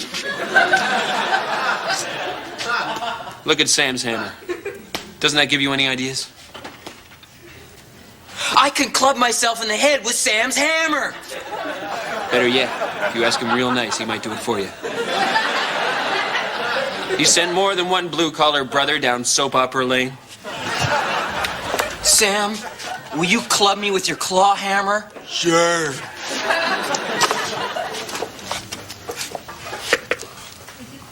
Oops, the wind. Repeat after me. I am ready and willing. I am ready and willing to be disabled. To be disabled. Go, Sam. Not the hook end, you moron!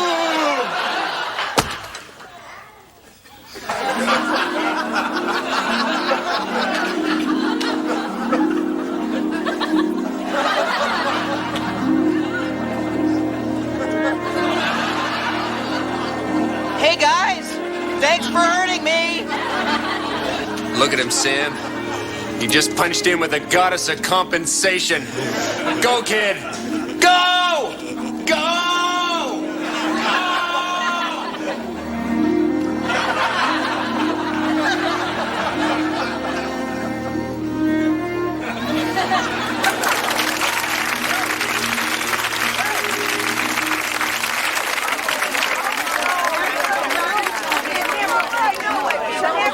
30 Helens can't agree. Hey!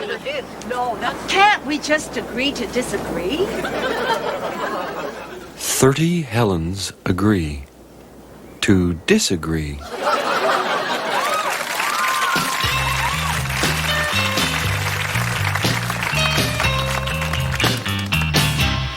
Please, officer and officer, just give me a few more moments, please. I can do it, please. Just stay here, please. Henry, open this door right now! No, Why not, Henry? because you don't believe anymore. Untrue, Henry, untrue. Go away, you infidel, you heathen, you unbeliever. I do believe, Henry, I do believe in it. No, you don't. By the way you glared at it this morning, it's very, very clear to me that you stopped believing in the power of my cock, haven't you? You've lost faith in my little cock, haven't you? I am well acquainted with the power of your cock. Don't be obscene. I'm sorry, Henry. I wasn't trying to be obscene. Now, Henry, please, Henry, come to the door, and we'll have a nice little chat. Oh, just the two of us? Yes. So my cock isn't invited, eh? Oh, no. Bring your cock along. Your cock is welcome. Just open the door, Henry. Open the door. You don't believe that my cock can really change this city, do you? I do believe, Henry, 100%, all the way, I believe. Well, then, if you're such a fan, then, cock quiz, cock quiz. Unfair, Henry. You know I'm no good at trivia. Too late. First question. What player for the Pittsburgh Steelers was famous for the immaculate reception and wore jersey number 32? Franco Harris or my cock? Your cock? Damn right. Damn right.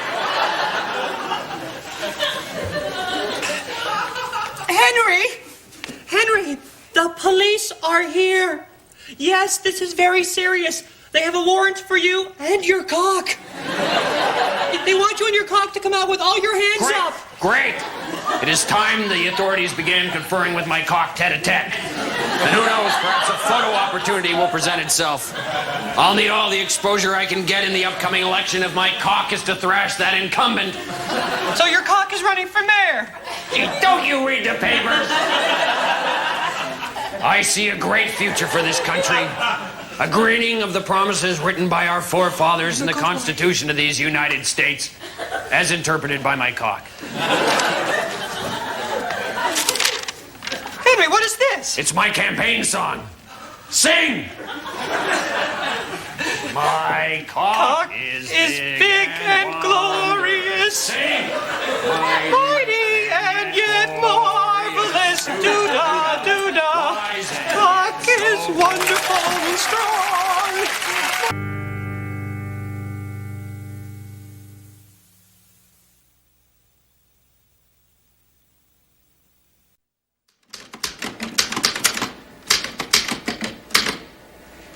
That's it.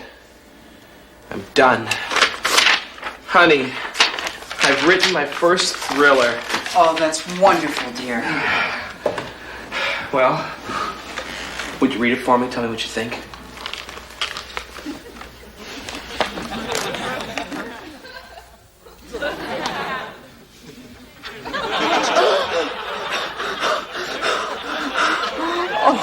Oh, I think you've done it, dear. I think you've really done it. Really? You think so? I'm so proud of you.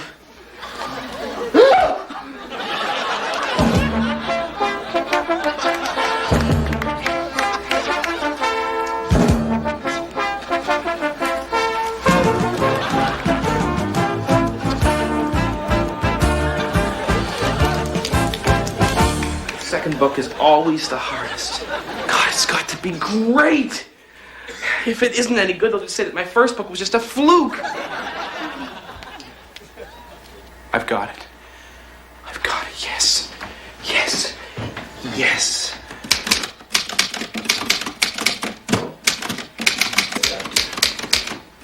Done. Finished. Honey, I think I've done it again. Well.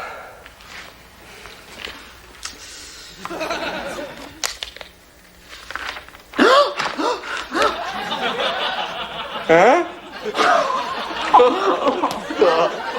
Oh, I'm so proud of me.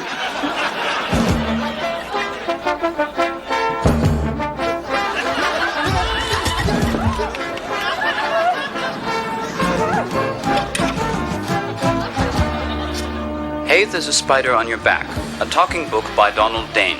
Hey, there's a spider on your back! Oh, well, come on in. Please, come in. Oh, yeah, right. Wow. So this is your place, eh? Yeah, it is. All right. God, sorry about the mess. Huh?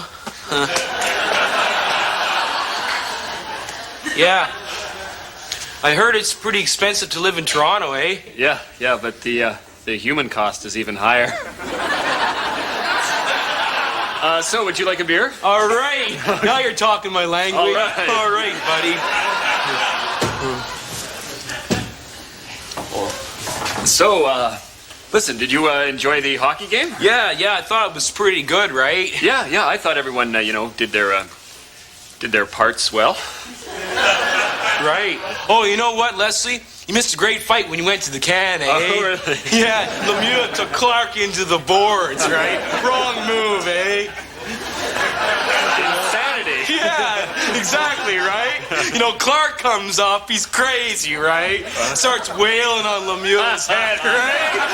The crowd's going nuts, right? I'm sitting there laughing, you know? It's too bad you missed it, buddy. It was great. Well, great. The way you just painted it, it's like I'm there.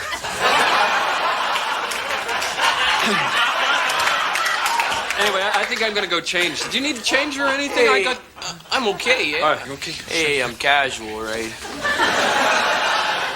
Hey, do you mind if I watch a bit of TV?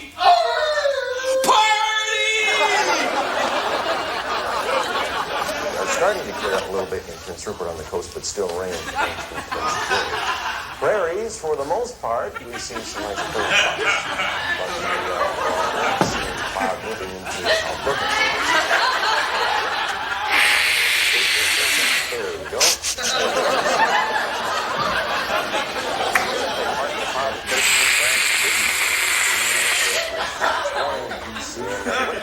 We are looking at some light rain. There is a lull just in Hudson Bay, and there is a trough. That game really got you going, eh? Brad, did you know that the legend of Dracula was based on fact? In 15th century Transylvania, there lived a man named Vlad the Impaler who ruled the land from the darkest castle. Imagine, Brad, the experience of walking through a dark Transylvanian forest at night. The mist creeps in. I didn't hear a thing. Could be him. You run, stumbling, fearful, the brambles catching on your white, loose-fitting peasant blouse, your underwear caught around your ankles. You stumble into a clearing. Haven't I been here before? I'm lost. Did I scare you? No, that's just a movie, eh? Okay. Yeah. Movie? Do you like movies, Brad? Yeah, I like movies. All right, let's watch one. Yeah. I have lots of very interesting movies in my film library. Oh, yeah? Hey, you got any of those American Ninja movies? I think I took my last one back. But what could we watch? Oh, look at this one. Well, it has no title. I wonder what it could be. What a mystery. I don't know. Why don't we put it in the VCR and solve the mystery together? Hey, let's do her up, eh? Let's serve her up. Mind if I swoop? It's your place. Party.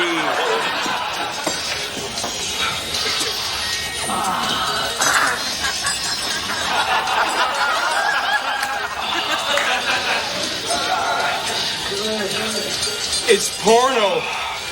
So it is. Those are guys. So they are. Well, mystery solved. Oh, Jesus.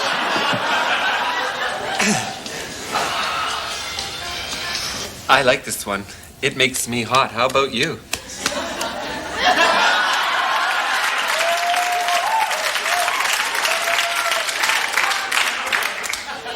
What's with the hand? The hand? Yeah, the hand, right? Okay, Brad. It's like this. You're a nice young guy. You're thoughtful and handsome, really bright, intelligent, considerate, hung, industrious, forward-thinking, patriotic. Anyway, these are all qualities that I value in a person. You know what I'm saying? I guess what I'm trying to say is that I like you. Oh, yeah. And I want to help you out in any way that I can. So if you ever need money for tuition, you decide to go to college, come see me. You ever want tickets for more hockey games, you come see me. Okay. You want the occasional blowjob? Oh, Jesus! Not again. What?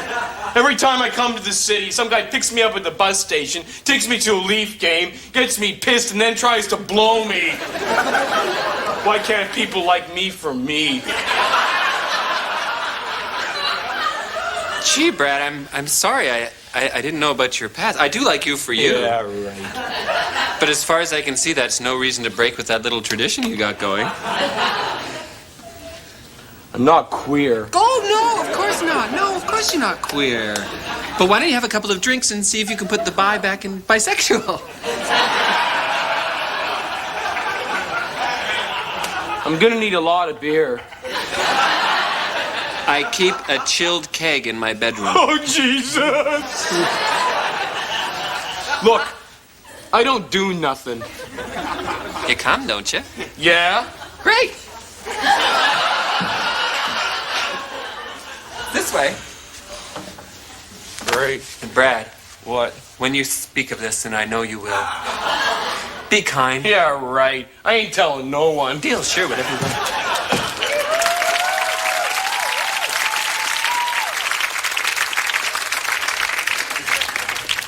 Hi, I'm Kevin McDonald. You may know me as a member of the comedy troupe The Kids in the Hall, whose show you are watching right now. Hi, I'm Kevin McDonald. You may know me as a member of the comedy troupe The Kids in the Hall, whose show you've just turned to. Each member of the troupe tries to write at least one sketch per show. Well, I thought that my sketch this evening deserves a little information. You see, I'm tired of writing the traditional comedy sketch. That is to say, one with a beginning and a middle and an end. So I wrote one without a beginning or an end. It just has a middle. Some of the other guys in the troupe are saying that I'm a little burned out. And I didn't really have any good enough ideas to write a beginning or an end, and I'm just trying to get by on a gimmick. That, of course, is ridiculous. They also say that if this sketch doesn't work out, they're going to reevaluate me as a member of the troupe. So I hope you enjoy this. I really hope you enjoy this. And now, my little piece of comedy. Stop it. Stop it. Stop it. I've got to stop you and your revolutionaries from taking over this country. No, it's I who must stop you and your revolutionaries from taking over this country.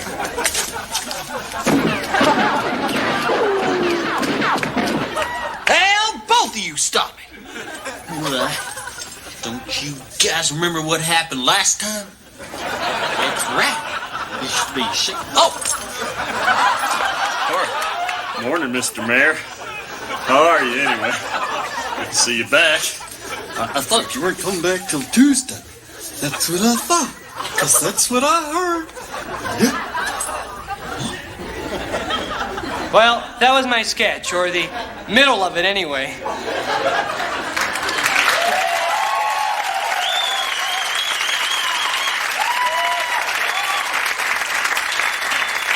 It was kind of conceptual, but don't you think Mark's accent was funny? I thought it was a great middle, Kevin. Thanks, Mom. My mother.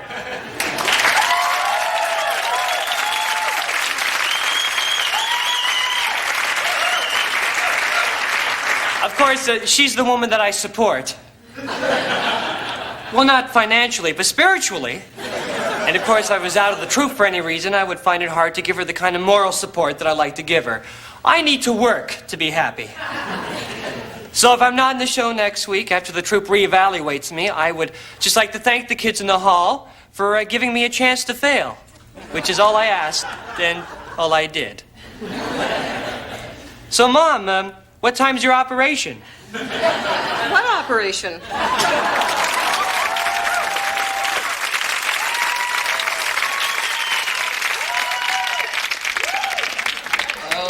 What has happened to my world? It's terrible. I hate it. Oh, the pollution, the mess. Oh, gross. Oh, I hate my work. Hey, buddy. Oh my God, he's dead. Dead.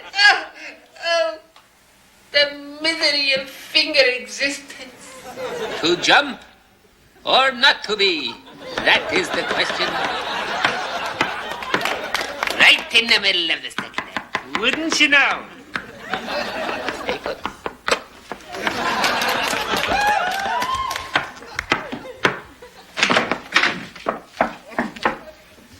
Good morning, Misha. What the hell do you want?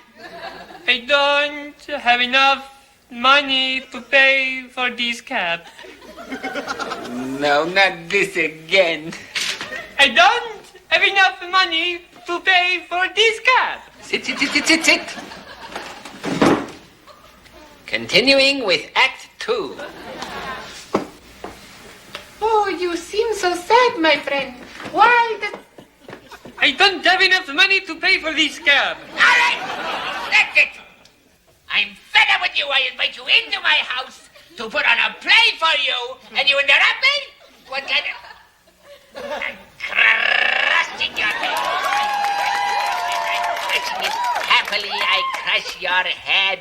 Get out of my house, fool. Take it and get out of town. There is nobody home. There is nobody home. What do you mean there's nobody home? I'm home. I'm sitting in it. There is nobody home. What are you doing with your stuff? What are you doing with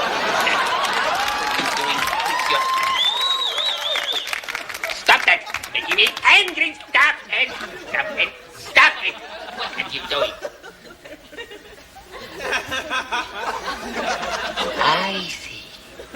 There's nobody home. Nobody home. There's nobody home. Nobody home. I'm blotting you out. I'm blotting you out. Who's that?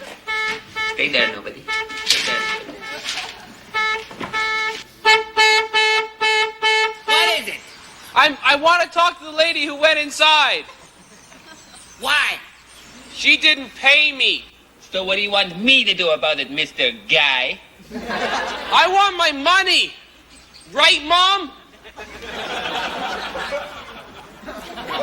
All right, I'll go look. All right, I'm looking. I'm looking. I'm looking around. I'm checking really hard. But it looks like there's nobody home. Nobody home. So get lost.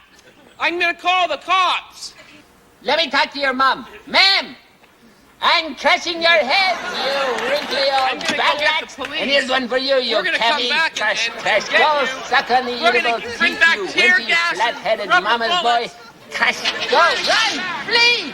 Flee my fingers, because I'm crushing your head. I'm crushing your cab. I'm crushing your taxi.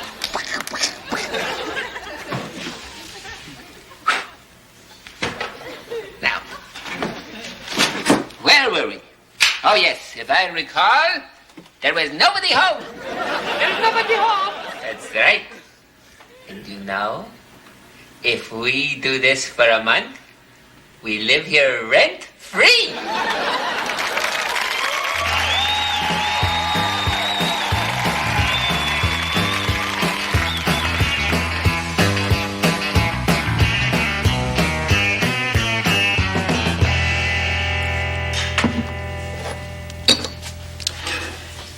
The difficult thing about being a mass murderer isn't the murdering part. It's the mass part. It's the pace you've got to keep up, the sheer volume of murdering. Because the funny thing about killing, after the first time you've killed, the second time it's easy. The third time you start to get cocky, so you got to be careful. You gotta stay humble or you make dumb mistakes. That old by around the seventh time, you're likely to feel like you're in a bit of a rut. Want to get artistic with it, start cutting off the middle toe of each victim so you'll be known as the middle toe murderer. But at that point, I don't know, I think that's showboating. You gotta ask yourself, who am I doing this for? Am I doing it for myself or for the press? And round about the 20th murder, well, you're likely to be sick of the whole thing, Sometimes I don't even want to look at another corpse. I feel like if I even see a chainsaw, I'll scream.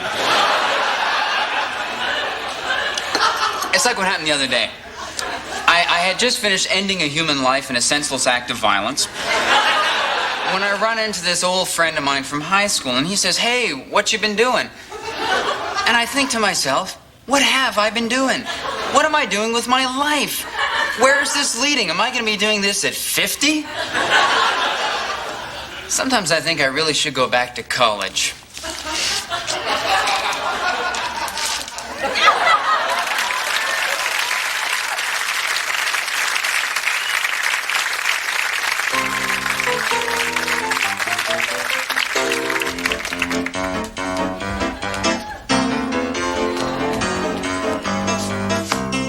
Hey there, folks, sitting in your places. We got some jokes to put smiles on your faces. We got some laughs, and we got some tales. We might even blame you, folks, if it fails.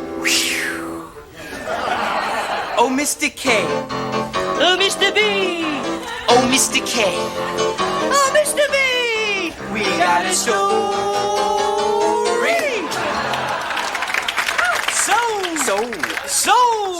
So I hear you're an optimist. Yes, I am an optimist.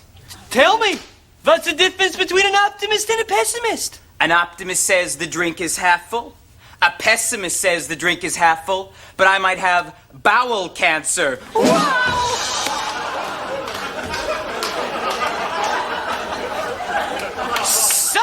So, I hear you have an uncle. Yes, sir, I do have an uncle. By all means, tell me about your uncle. Well, he's worked at the same dead-end job he loathes for 40 years. Tell me, why would your uncle or any man work in the same dead-end job he loathed for 40 years? I asked him. He said, I'll try anything. Once. Whoa! So, I'm fucking your wife. Oh, Mr. B! Oh, Mr. K! I got a story! Knock, knock. Who's there? Despair. Come in, man. I know you well.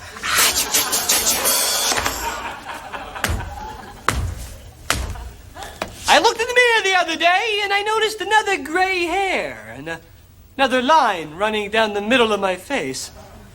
And I realize I'm turning 40 next week, and just where the hell is my life going? Oh, Mr. K! Oh, Mr. B! We got a story! I can't believe you went and did it, man.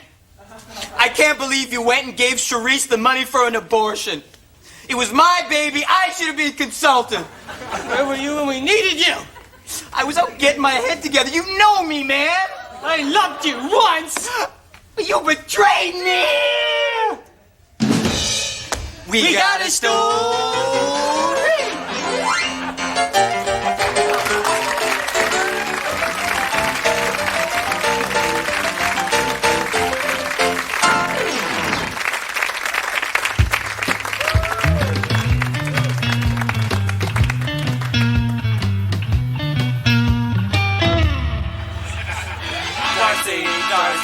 Darcy Pennell.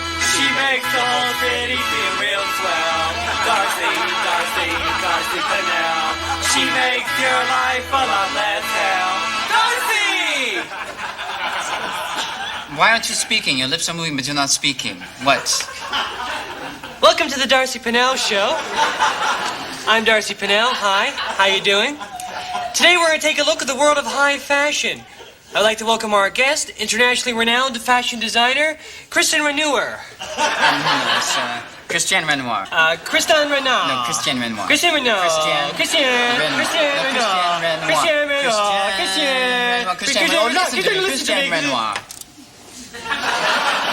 I'd like to start off by saying that you look like a right guy. You look like a serious, straight-shooting guy. You're wearing a guy shirt. Why fashion? Well, Darcy, it's just that I've always loved beautiful women. All my life I've loved them, and I've loved the way that they look. And I've always wanted to be a part of the beautiful woman in some way. An appendage to the beautiful woman, an arm or a leg to the beautiful woman in some state. So I think I should design clothes for the beautiful woman, and that way I can celebrate them and become a part of them because I love beautiful women. But I hate ugly women, Darcy. Oh, I hate ugly women with a passion you cannot begin to imagine, and they are an abomination of everything that a beautiful woman stands for. So has this hatred for ugly women affected your work at all? Yes. In fact, my career's taken a bit of a turn in that direction. I'm now designing a line of clothes specifically for the ugly woman. Are you French? No. Well, let's take a look at your sketches. Fine. Now, Darcy, this first sketch is of an evening gown. It's a very tight-fitting gown, and it's backless, designed to highlight the various ugly bulges that the ugly woman manages to grow in her body. And this gown is made entirely out of pink fiberglass foam insulation. Now, how would you accessorize this? Ah, yes, Darcy. Well, what I've done for this dress is I've designed a hat that I call the spike in the head. Quite simply, it is a spike driven into the woman's head Very simple, very painful. But the ugly woman deserves only the most painful. I love hats, but I don't have a hat face. Well then, Darcy, follow me in our journey from the head. We take an elevator right down to the shoe, where we find the boîte de verre shoe. Translated, it is the box of glass. What it is a box of broken glass with a thong to hold the foot firmly in the box so that you don't, lose a shoe. Because you don't want to lose a shoe. To me, Christian, half the battle is the cost. I mean, it's all fine to look pretty and nice and everything, but, how much is the spike in the head? Lou, is this the camera? Chris, buddy, Lou? Well, Darcy, it's a very reasonably priced. The spike in the head is quite reasonably priced at about $1,200. What? $1,200. What? $1,200. What? $1,200. Well, that's ridiculous. Why would anyone pay $1,200 for that? They do. Well, I wouldn't. Well, I assure you that people do. Well, I assure you I wouldn't. Let's open this up to the studio audience. Fine. You! What do you think about this? $1,200? What? I just came in to get out of the rain, right? Yeah, but what do you think about paying $1,200 for this? Oh, the hat thing. All right, yeah, Christian. Is that like just a regular household spike? Well, it's very similar to the sort of spike you might find around the house. Yes, it is similar, yes. So it's not like couture. So I could like get it myself, right? No, I don't know why. Just go down to the railway and pick myself up a tie, right, and bring it home and fashion it in my workshop. I mean, you could get a copy. You could get a copy, Darcy. But you would know it was a copy, even if no one else knew. Hmm? Hey, don't I know you? I don't think that's very likely. No. Can you take me to a Leafs game?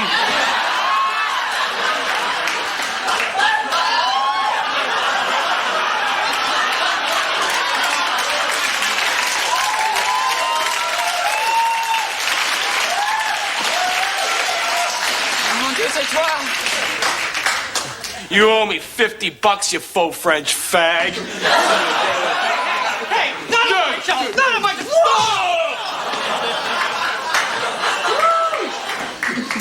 Well, that's all the time we have for today. Join me tomorrow when I'll be on the road with the Hell Riders. I would like to thank my guests, Christy Renoukoua. Christian Renoir. Christian Renoir. Christian Renoir. Christian Renoir. Christian Renoir. Thank you. Good night. She makes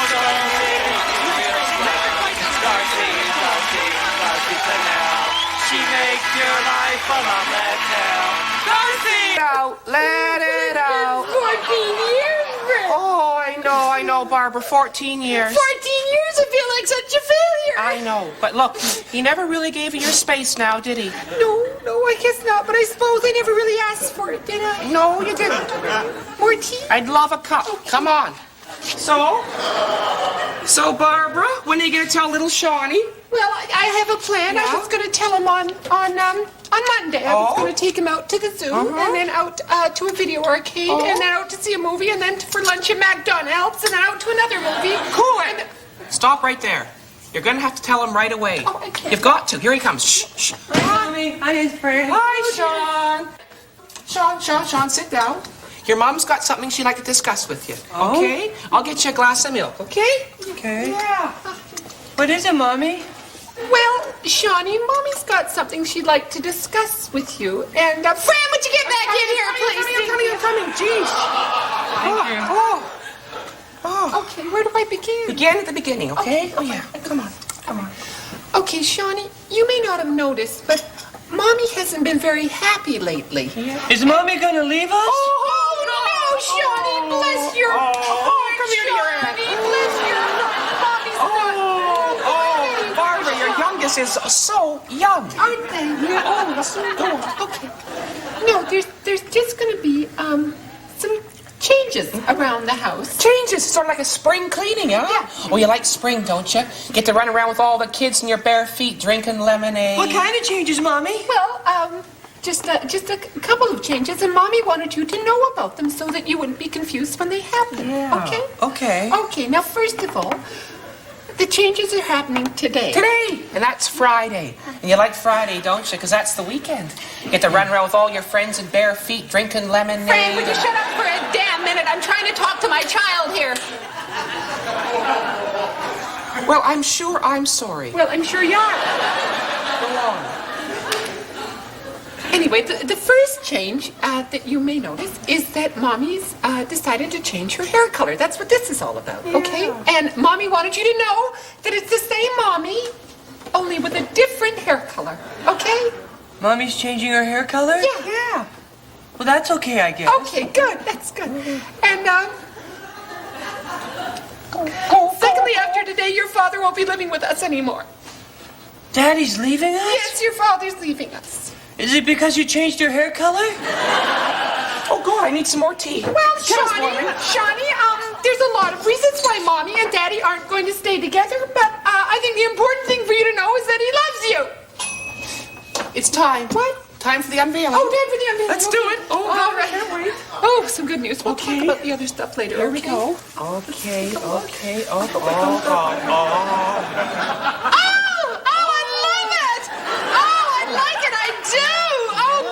It's gorgeous. Oh, it's fun. It's fun. Yeah. Oh, yeah. I think I might buy that halter top. Yeah. What do you think, Shawnee? Do you like it? There's so much evil in the world. What, dear? You changed your hair to pink. Well, it's pinkish, Shawnee, but... Pink is a stupid color. No, Shawnee, come on. No, all my friends are going to make fun of me. They won't let me in school. Your mother's a pink kid. Your mother's a pink kid. Shawnee, stop. Now, I'm sick of being criticized by the men in this family at this point. I want to move with Daddy. Moving with your... You're not moving with your...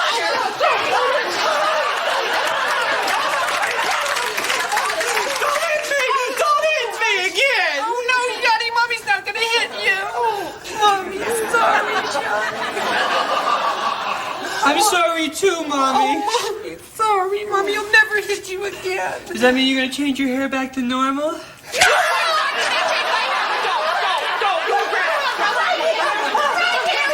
Stinky pink, stinky pink, stinky pink. Well, Stinky Pink cooks your dinners!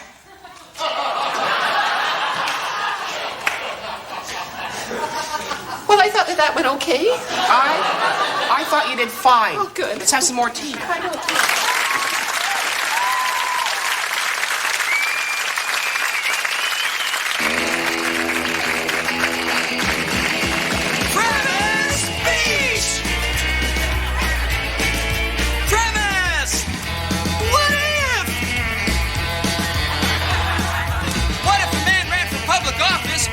Shouldn't have bothered! Premise! Well, I won't take up any more of your time. I just hope that I can count on your vote come election day. Thank you. Thank you. Get it? He doesn't stand a chance in hell! He's got a meat hand! Surf's up on Premise Beach! Premise!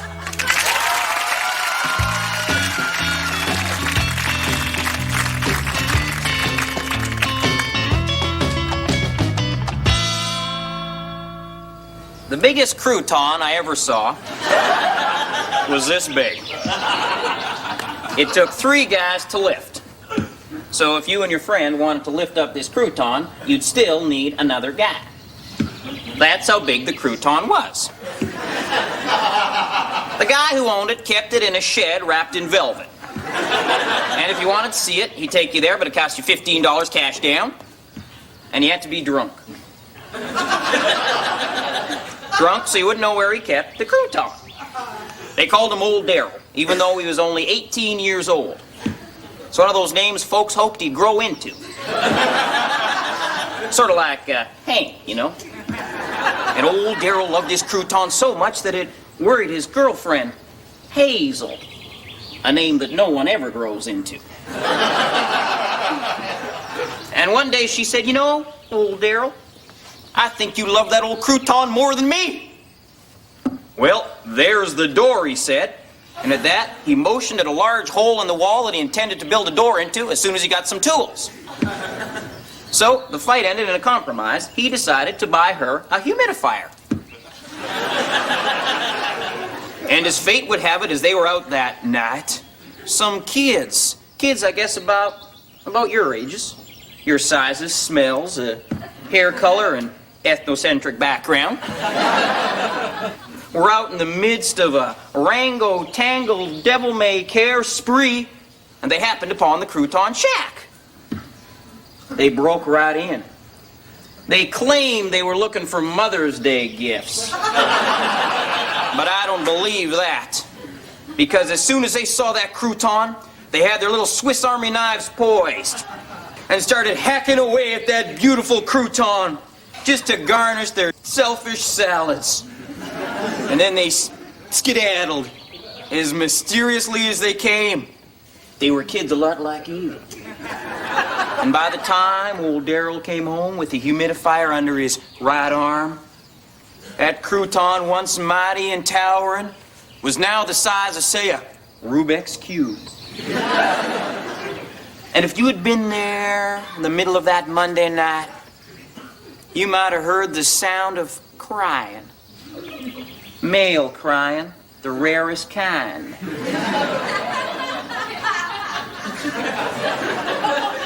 Nowadays, old Darrell, well, he looks his name. Because people don't come to see that crouton no more. Just teenage girls who want to use it for earrings. And when he and his woman aren't buying lottery tickets, he's out looking at that shack, just remembering. Yep. So, any of you kids married?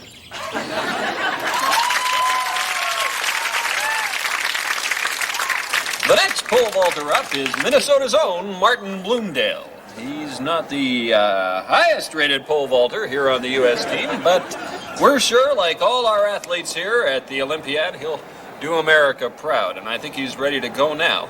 He comes from the Lunge and Swipe School of Pole Vaulting. That's where you... Oh my God! Ladies and gentlemen, it's my sad duty to inform you that the U.S. swimming team, which was on its way here to Tokyo, has crashed in an ocean, and there are no survivors. I believe someone is telling Martin now. This is a black day in sports history, but in the spirit of the Olympics, the event must go on. Bloomdale is known for his slow approach, but once he gets going, his personal theme song is Up, Up, and Away. No. Oh my God, ladies and gentlemen, there's more terrible news. The American basketball team and the equestrian team, who always got along so famously, have all died in a warehouse fire. What all those horses and athletes were doing in a warehouse will be a mystery for years to come. This day will live in infamy. This is a day that America will never forget. What's more... What? Ladies and gentlemen, it is my sad duty to inform you that all the remaining athletes on the American team have been taken hostage by a terrorist group who support, well, nothing in particular, but are jealous of the attention that the Olympics have been getting. This means that the last remaining athlete on the U.S. Olympic team is Martin Bloomdale. Give me a mic! I want to talk to the kid. Give me a mic! Give me a mic! Hello, is this on? Check! Martin, can you hear me? Martin, can you hear me? I have a message from the American people for you. We are behind you and your pull 100%. But don't let us down. Remember, Martin, the entire country is watching. Here on SNN.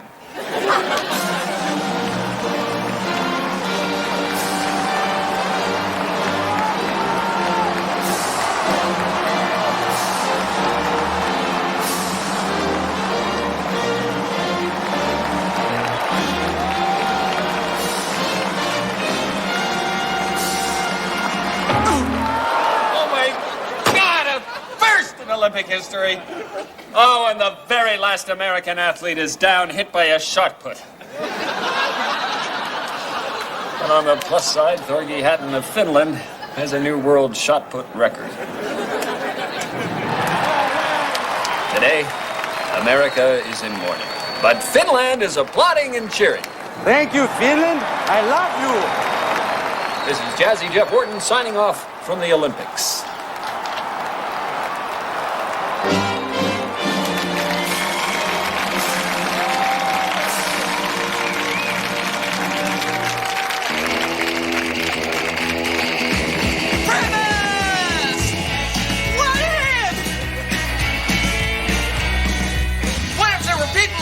Resemble beautifully wrapped presents! Brilliant! It's a wacky premise! Premise! Thank God we made it through another Christmas safely. Without our heads being torn to shreds by happy children.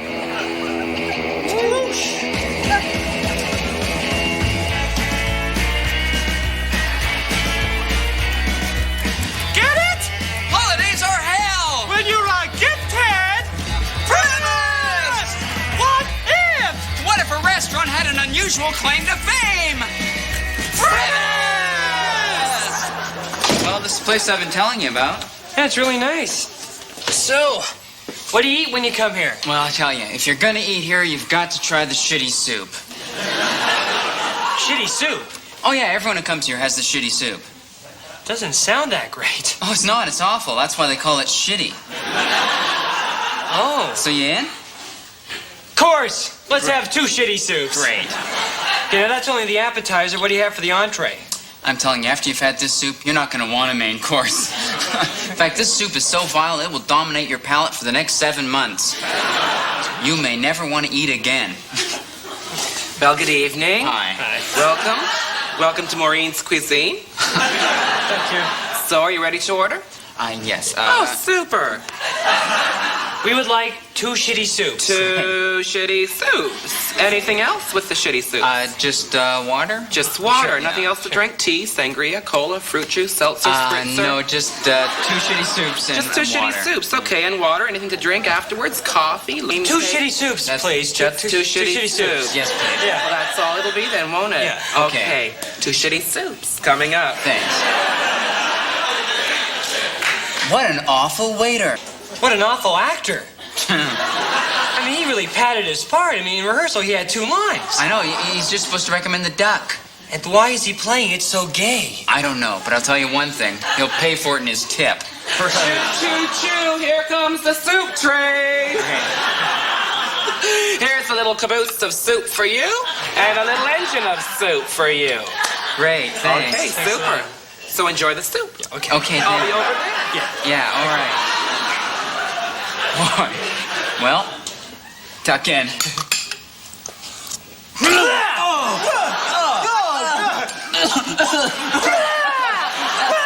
Oh, try to swallow. You gotta swallow to get the heart back. Oh, that's bad. You know, we should have really just ordered one and split it. I've never finished it. So how was the soup? Oh, it's really terrible. Oh, Steve didn't enjoy it. Oh, no, that's great. excellent. Can we have our check, please? We're in a hurry. Certainly. Here we go. Yeah, we're late for a pathetic play. Oh, certainly. Oh, I saw the play. It's awful. Oh, yeah. really? I think you'll love it. Oh, thanks very much. Okay. Okay. Horrible Okay, good night. And really lousy service. Such attitude.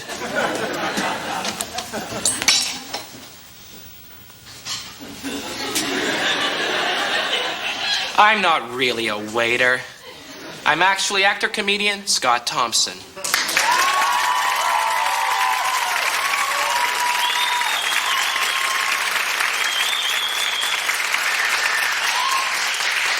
And yes, I'm the fag. Come on, don't run away. What are you running from? What are you scared of? As a gay entertainer, I feel a special responsibility to my brothers to portray them in an accurate and dignified manner. Yet I don't know. Whenever I play the part of a waiter and I walk out on stage and those lights hit me, I immediately begin to lisp. It's not my fault. It's a chemical reaction, really. One day, the character of the gay waiter will be a folk hero. But until that day, smoking or non,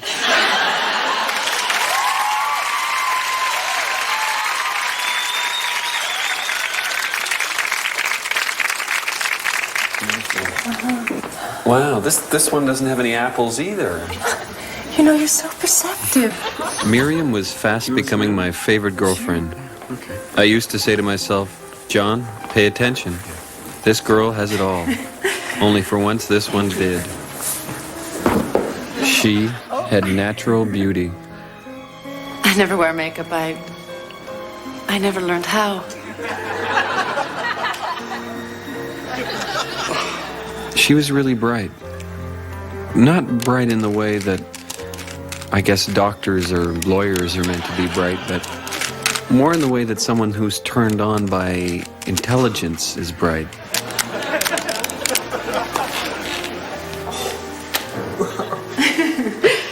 Yeah.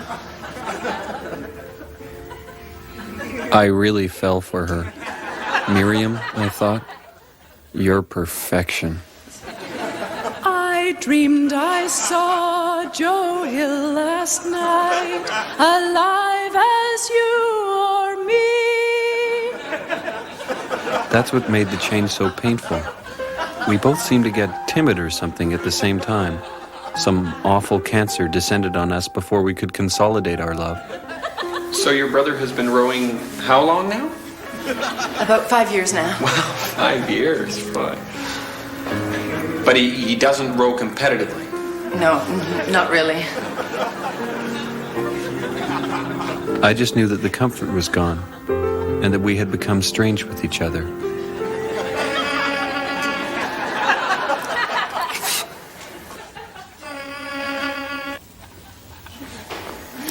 Look, I was thinking maybe we could go to that Chinese restaurant. We could go back there. I mean, we don't have to. It's been, a little while. But do you think would you like to go there? To Is that a good idea? Yeah. Sorry, what are you doing there? What's that? What is that? Try it. I don't want to try it. Look, I'm sorry, Miriam. Did I say something to upset you? I'd like to know. If I did, would you just be straight with me? I mean, is that... I'm sorry. I didn't mean to grab you. Kind of a kiss. I've got to go. What? Miriam? What? I remember thinking, well, fuck you. But then I thought, wait, this is a decisive moment in our love. It can either go forward or backward from here. I decided to gamble on forward. Hello? Hi, Miriam. Hi, Graham. Is there something you wanted to say? Well, it's a little hard. I'm not very good at this, but I love you, Miriam. Oh, I think I love you too. Well, that's not a surprise, I hope. I mean...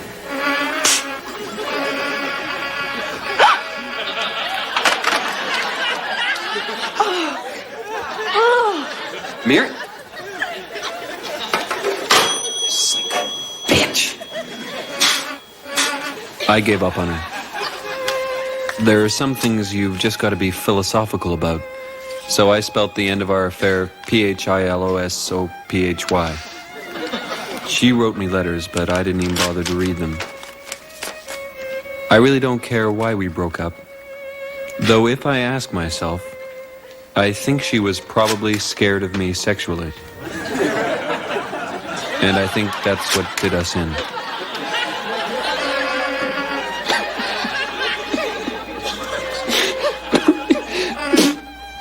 I can only hope for Miriam's sake that she found her way to some kind of therapy.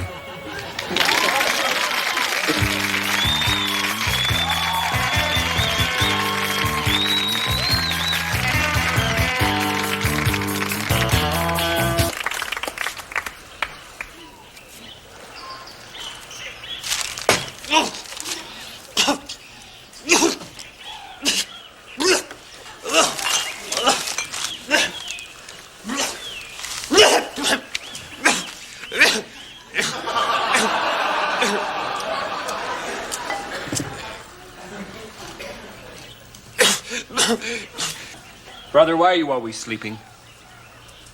was tired. I get tired and I sleep. Can you follow that?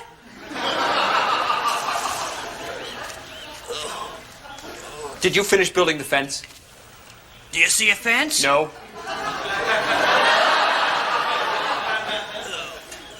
Where'd you get this beer? What beer? What beer? I don't know any This beer. Well, that beer, I bought it, sure. Ooh. How'd you buy it? I borrowed money from a friend. What friend? What? We're not friends anymore? You've stolen my money. Oh, come on. Stop that. No, I didn't steal it. I borrowed it. Besides, I'm keeping a strict account, a very accurate account that will pay you back to the last penny. How will you do that? Actually, I've been thinking about that. Oh, you've been thinking. Very simple. I'll just carve more of these coconut boats. Tourists always buying those things from us kids. This is a boat. Yep, built it with my own hands. What tourist would take pity on you enough to buy this pathetic object? Huh? Hey, it's my boat. Besides, you are a hideous, chain-smoking child. Will you clam it? Will you just shut up? Will you just shut up about that? Do I have to hear this every day of my life, huh? I know that technically I'm still a boy. Yes, technically you're still a boy because technically you've failed the rights of manhood every year for the last 37 years. Yap. Just shut up. Don't worry, it's in the bag this year, I promise you. I understand the competition is very weak. The competition is 12 on average, and you 53 years old. I'm 52 years young. You will fail. Oh, sure. I may be less agile at the tree climbing. I may not be so hot at the mountain running portion of the contest. But I will do great at the public speaking, and I will sweep the trivia quiz. There's no trivia quiz. Now that's exactly my point. What's your point? Why can't we have a trivia quiz for manhood? What? Sure, that'd be fun. Candidate for manhood?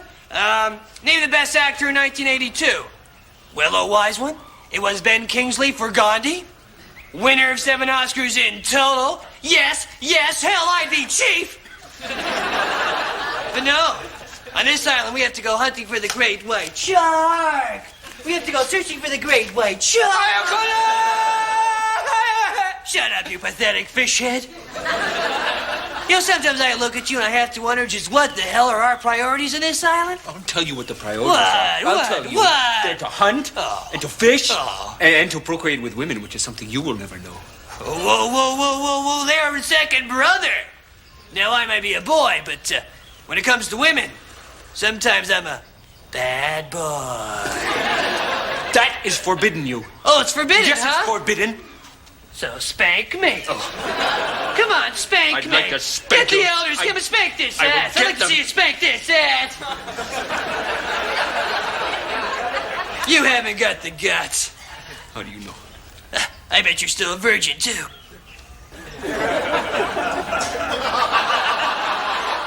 I knew it. Case closed. Now, where's my suntan lotion?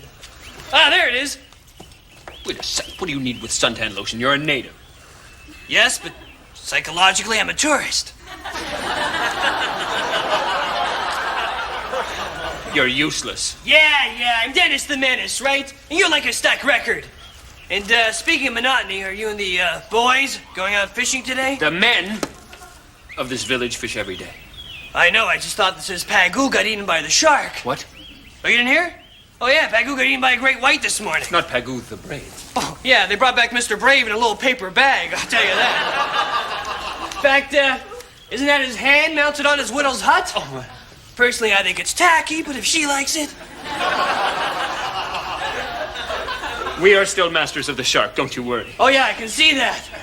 But anyway, old master, be careful on the boats today. Don't you worry. Because you never know. Do-do. Do-do. Do-do. Don't you get it? What? Jaws. What? 1975. Oscar winner for Best Original. Oh, forget it. I'm out to the beach. Yeah. Go to the beach and help the women with their washing, boy. Yeah, I think I will.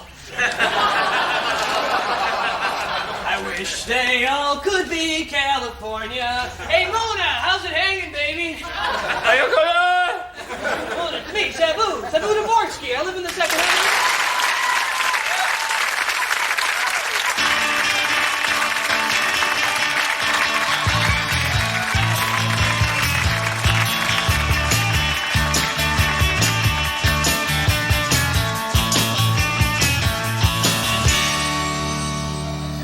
No, Mr. Gorgonchuk. I will not stop rocking in your classroom. You're sitting there telling me about the food chain. Well, how about the rock chain? Instead of a cow at the top, there's like maybe a guitar. Because, Mr. Gorgonchuk, if I don't feel free to rock, be it here or anywhere, you might as well cut off my limbs. You might as well cut off my limbs and mail them to Mother Russia. Because if I can't rock, I don't want to walk. See, if I can't air guitar, I don't want no air at all. So, Mr. Gorgonchuk, if you really want me to stop rocking, I hope you're prepared to sand off my face. Are you, sir? Are you prepared to grind me up, burn my bones, and scatter the ashes in the far reaches of the universe?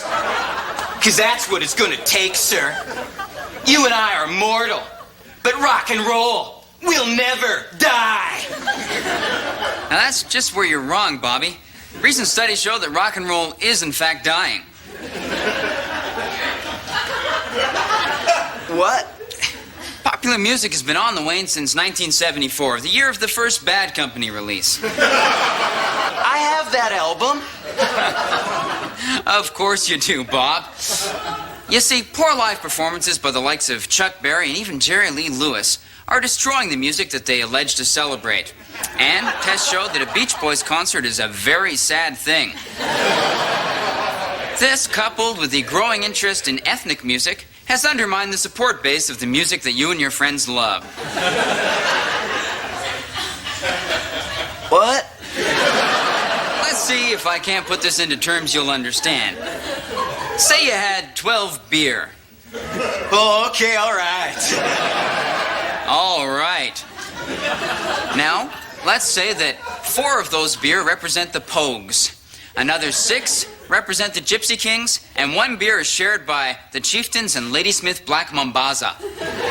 Hold it, that only leaves 1 beer. I'll never get drunk on just 1 beer. Exactly, Bob. But learn to nurse that beer, and before you know it, you'll be loving jazz. Jazz? Never! Tests don't lie, Bob. How long has rock got? According to a computer model, 3 years. About the time you'll be graduating. Then I'll live each day like my rockin' last. Whereas I will look forward to the dominance of jazz. Then you, sir, are my nemesis.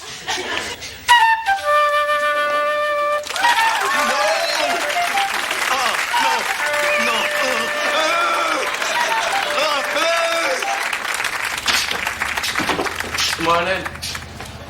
Wow, studio. That's mine. Yeah. That's mine. Yeah. That's mine. That's mine. Yeah. The rest is all at the exhibit. I really liked your exhibit. Thank you. Oh, I see you've noticed my tarantulas. Don't worry, you're safe. You like them? I don't know. You're different. You wear a uniform, but you make it your own. Really? You know, Melanie, you sort of remind me of the spider. Really?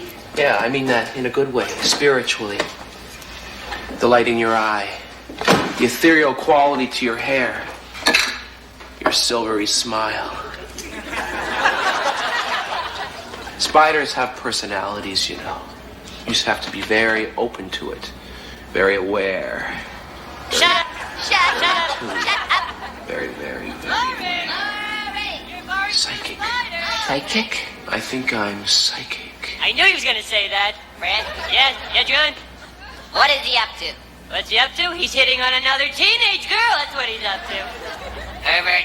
I can see you're an old soul. So, that old line. Look at her. Just take a look at her. I'm looking. Oh, and what a sad sight.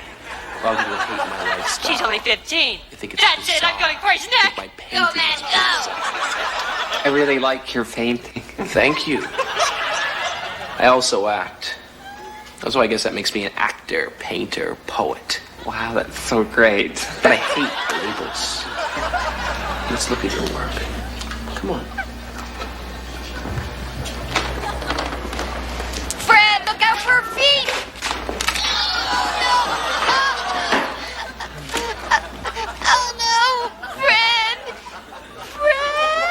not. Don't be embarrassed. I'm sure it's. Oh, geez. Don't panic, Melanie. Watch it. Oh, I'm sorry. I'm sorry. It's no big deal. I never liked this one, anyways. What was his name? His name, Alan. No, it's Fred! Bye, Alan.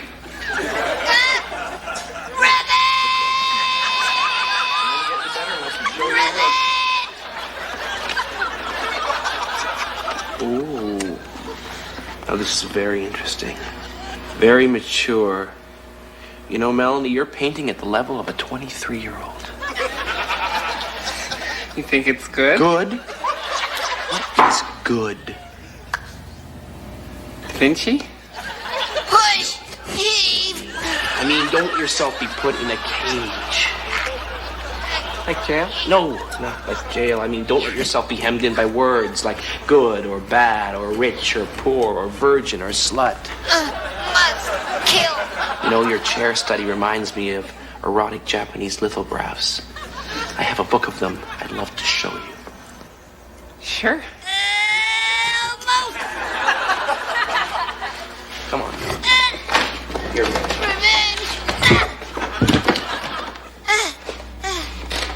Weird.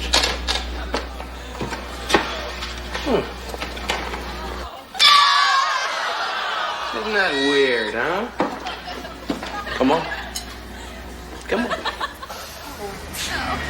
Please, someone get me an entomologist! Help!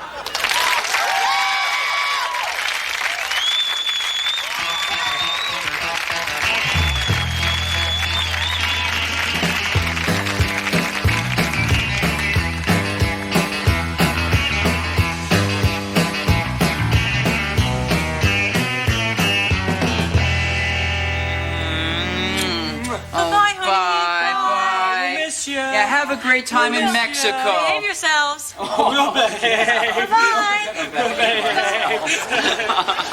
Great. We have the whole country to ourselves. Just two bachelors on the loose. Hey, let's party. Come on.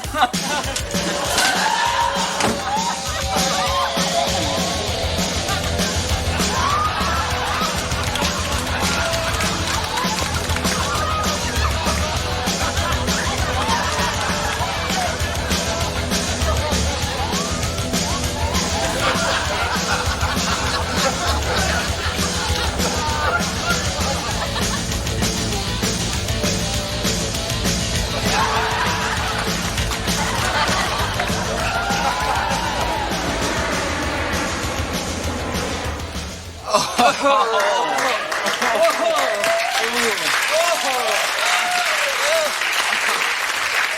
God, I'm tired. What day is it? Let me check. It's the 23rd. Oh, no. The girls are coming back today. Oh, no. We better clean up the country. Oh, Jesus.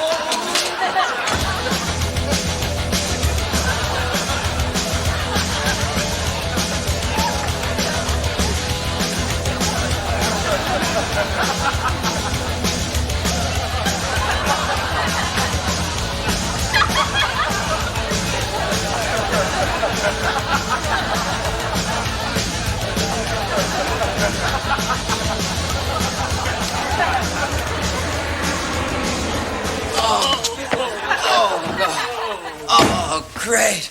We made it. Oh, no. Lipstick. Oh, jeez.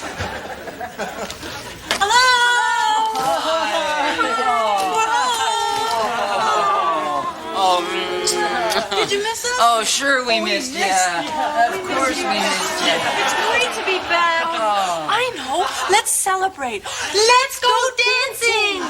Oh, no. Sure, dancing sounds Good like a idea. good idea. Let's go dancing.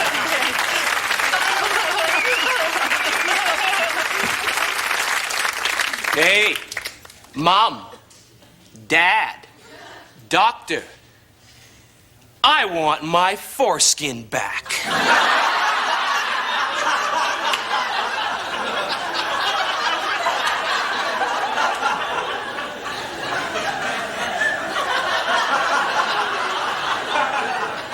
It was stolen from me without my consent.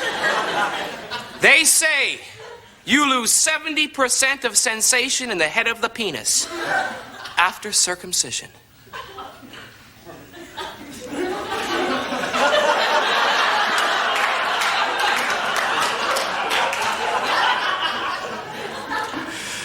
The mind boggles. What strange creatures be these parents? They say, it's much nicer now, all cleaned up, like a good haircut. Hey, I want my hood back. I'm cold. It needs its little blanket. I could sue.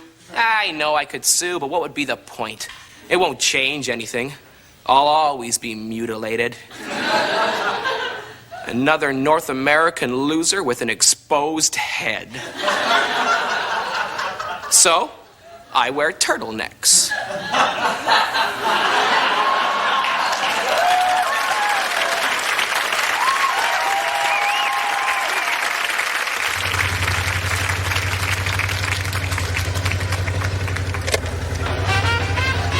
I love this song. I love this song. Oh, it's so true. I wish this song was a whole day long. Man, I would have the best day that day.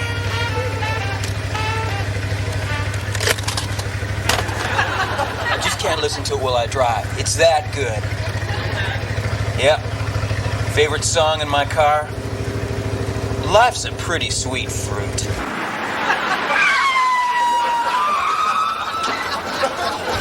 Don't you ever laugh at my car.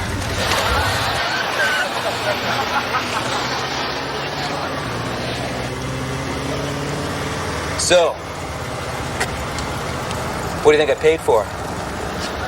I'll tell you. $300. 30 easy payments. Couldn't even feel them. It was like a soft breeze blowing through my bank account.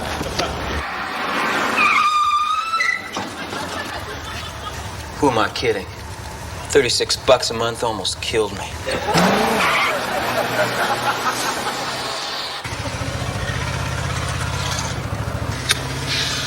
Outdoorsy.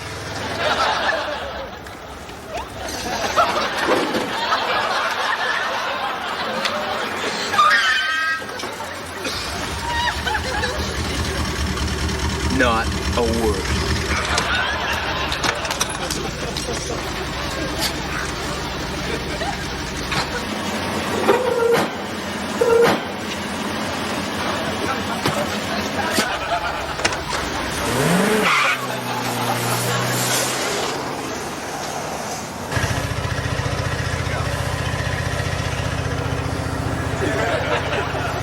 Great. I had to pick today to go bald.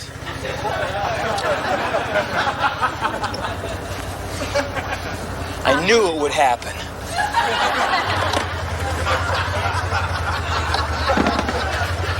What's a guy need his hair for when he's got his radio? In sports, the National Hockey League featured a busy I love this sports score. It's so true. Flyers ripped the Sabres 14-3. The Canadiens got past the Flames 7-6. Life is a pretty sweet fruit.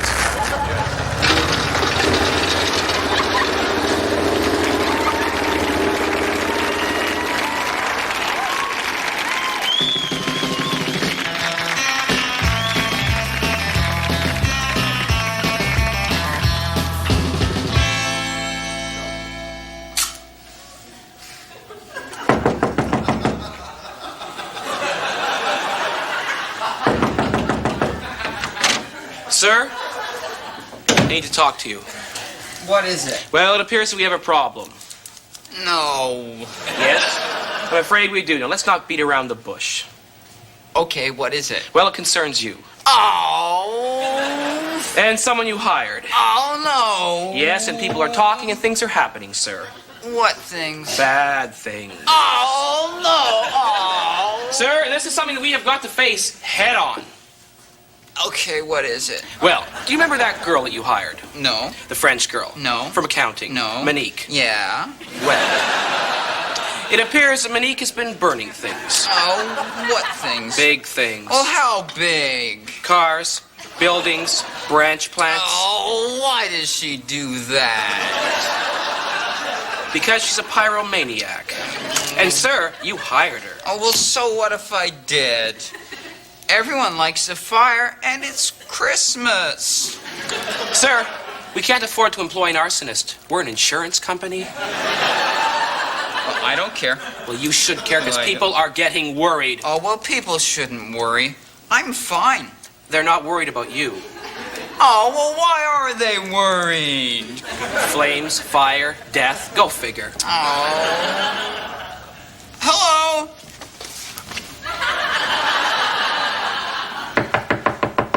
Sir, I think you're trying to avoid this confrontation. That's ridiculous. Is it? Well, what if it is? My head hurts. Sir, we are in a crisis, and action must be taken. What do you say? Vegetable? Wrong! You're going to have to fire her. In this life? Today. Tonight? Now. Oh. She's outside. I'll go bring her in. Hey, maybe if you kept her waiting, she'd quit.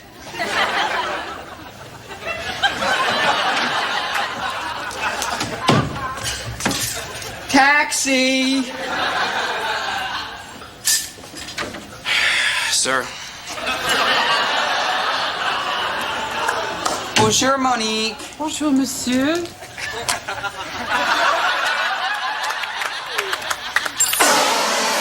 Momo? Yes?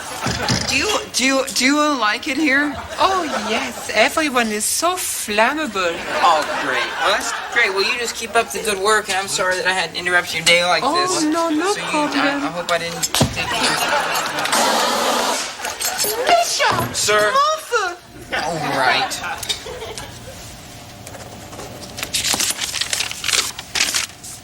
Oh, thank you very much. Who's that Trey Bell? Sir! All right.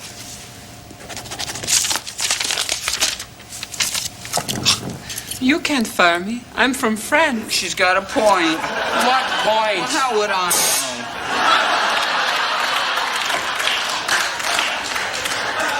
Do it! Oh, well, help me out. Come on, be a team player. Chip in, muck in. Come on. Monique, you're fired. I hate you. Oh, now she hates me. Oh, that's not good. She's not the only one. That can't be good. I don't want to be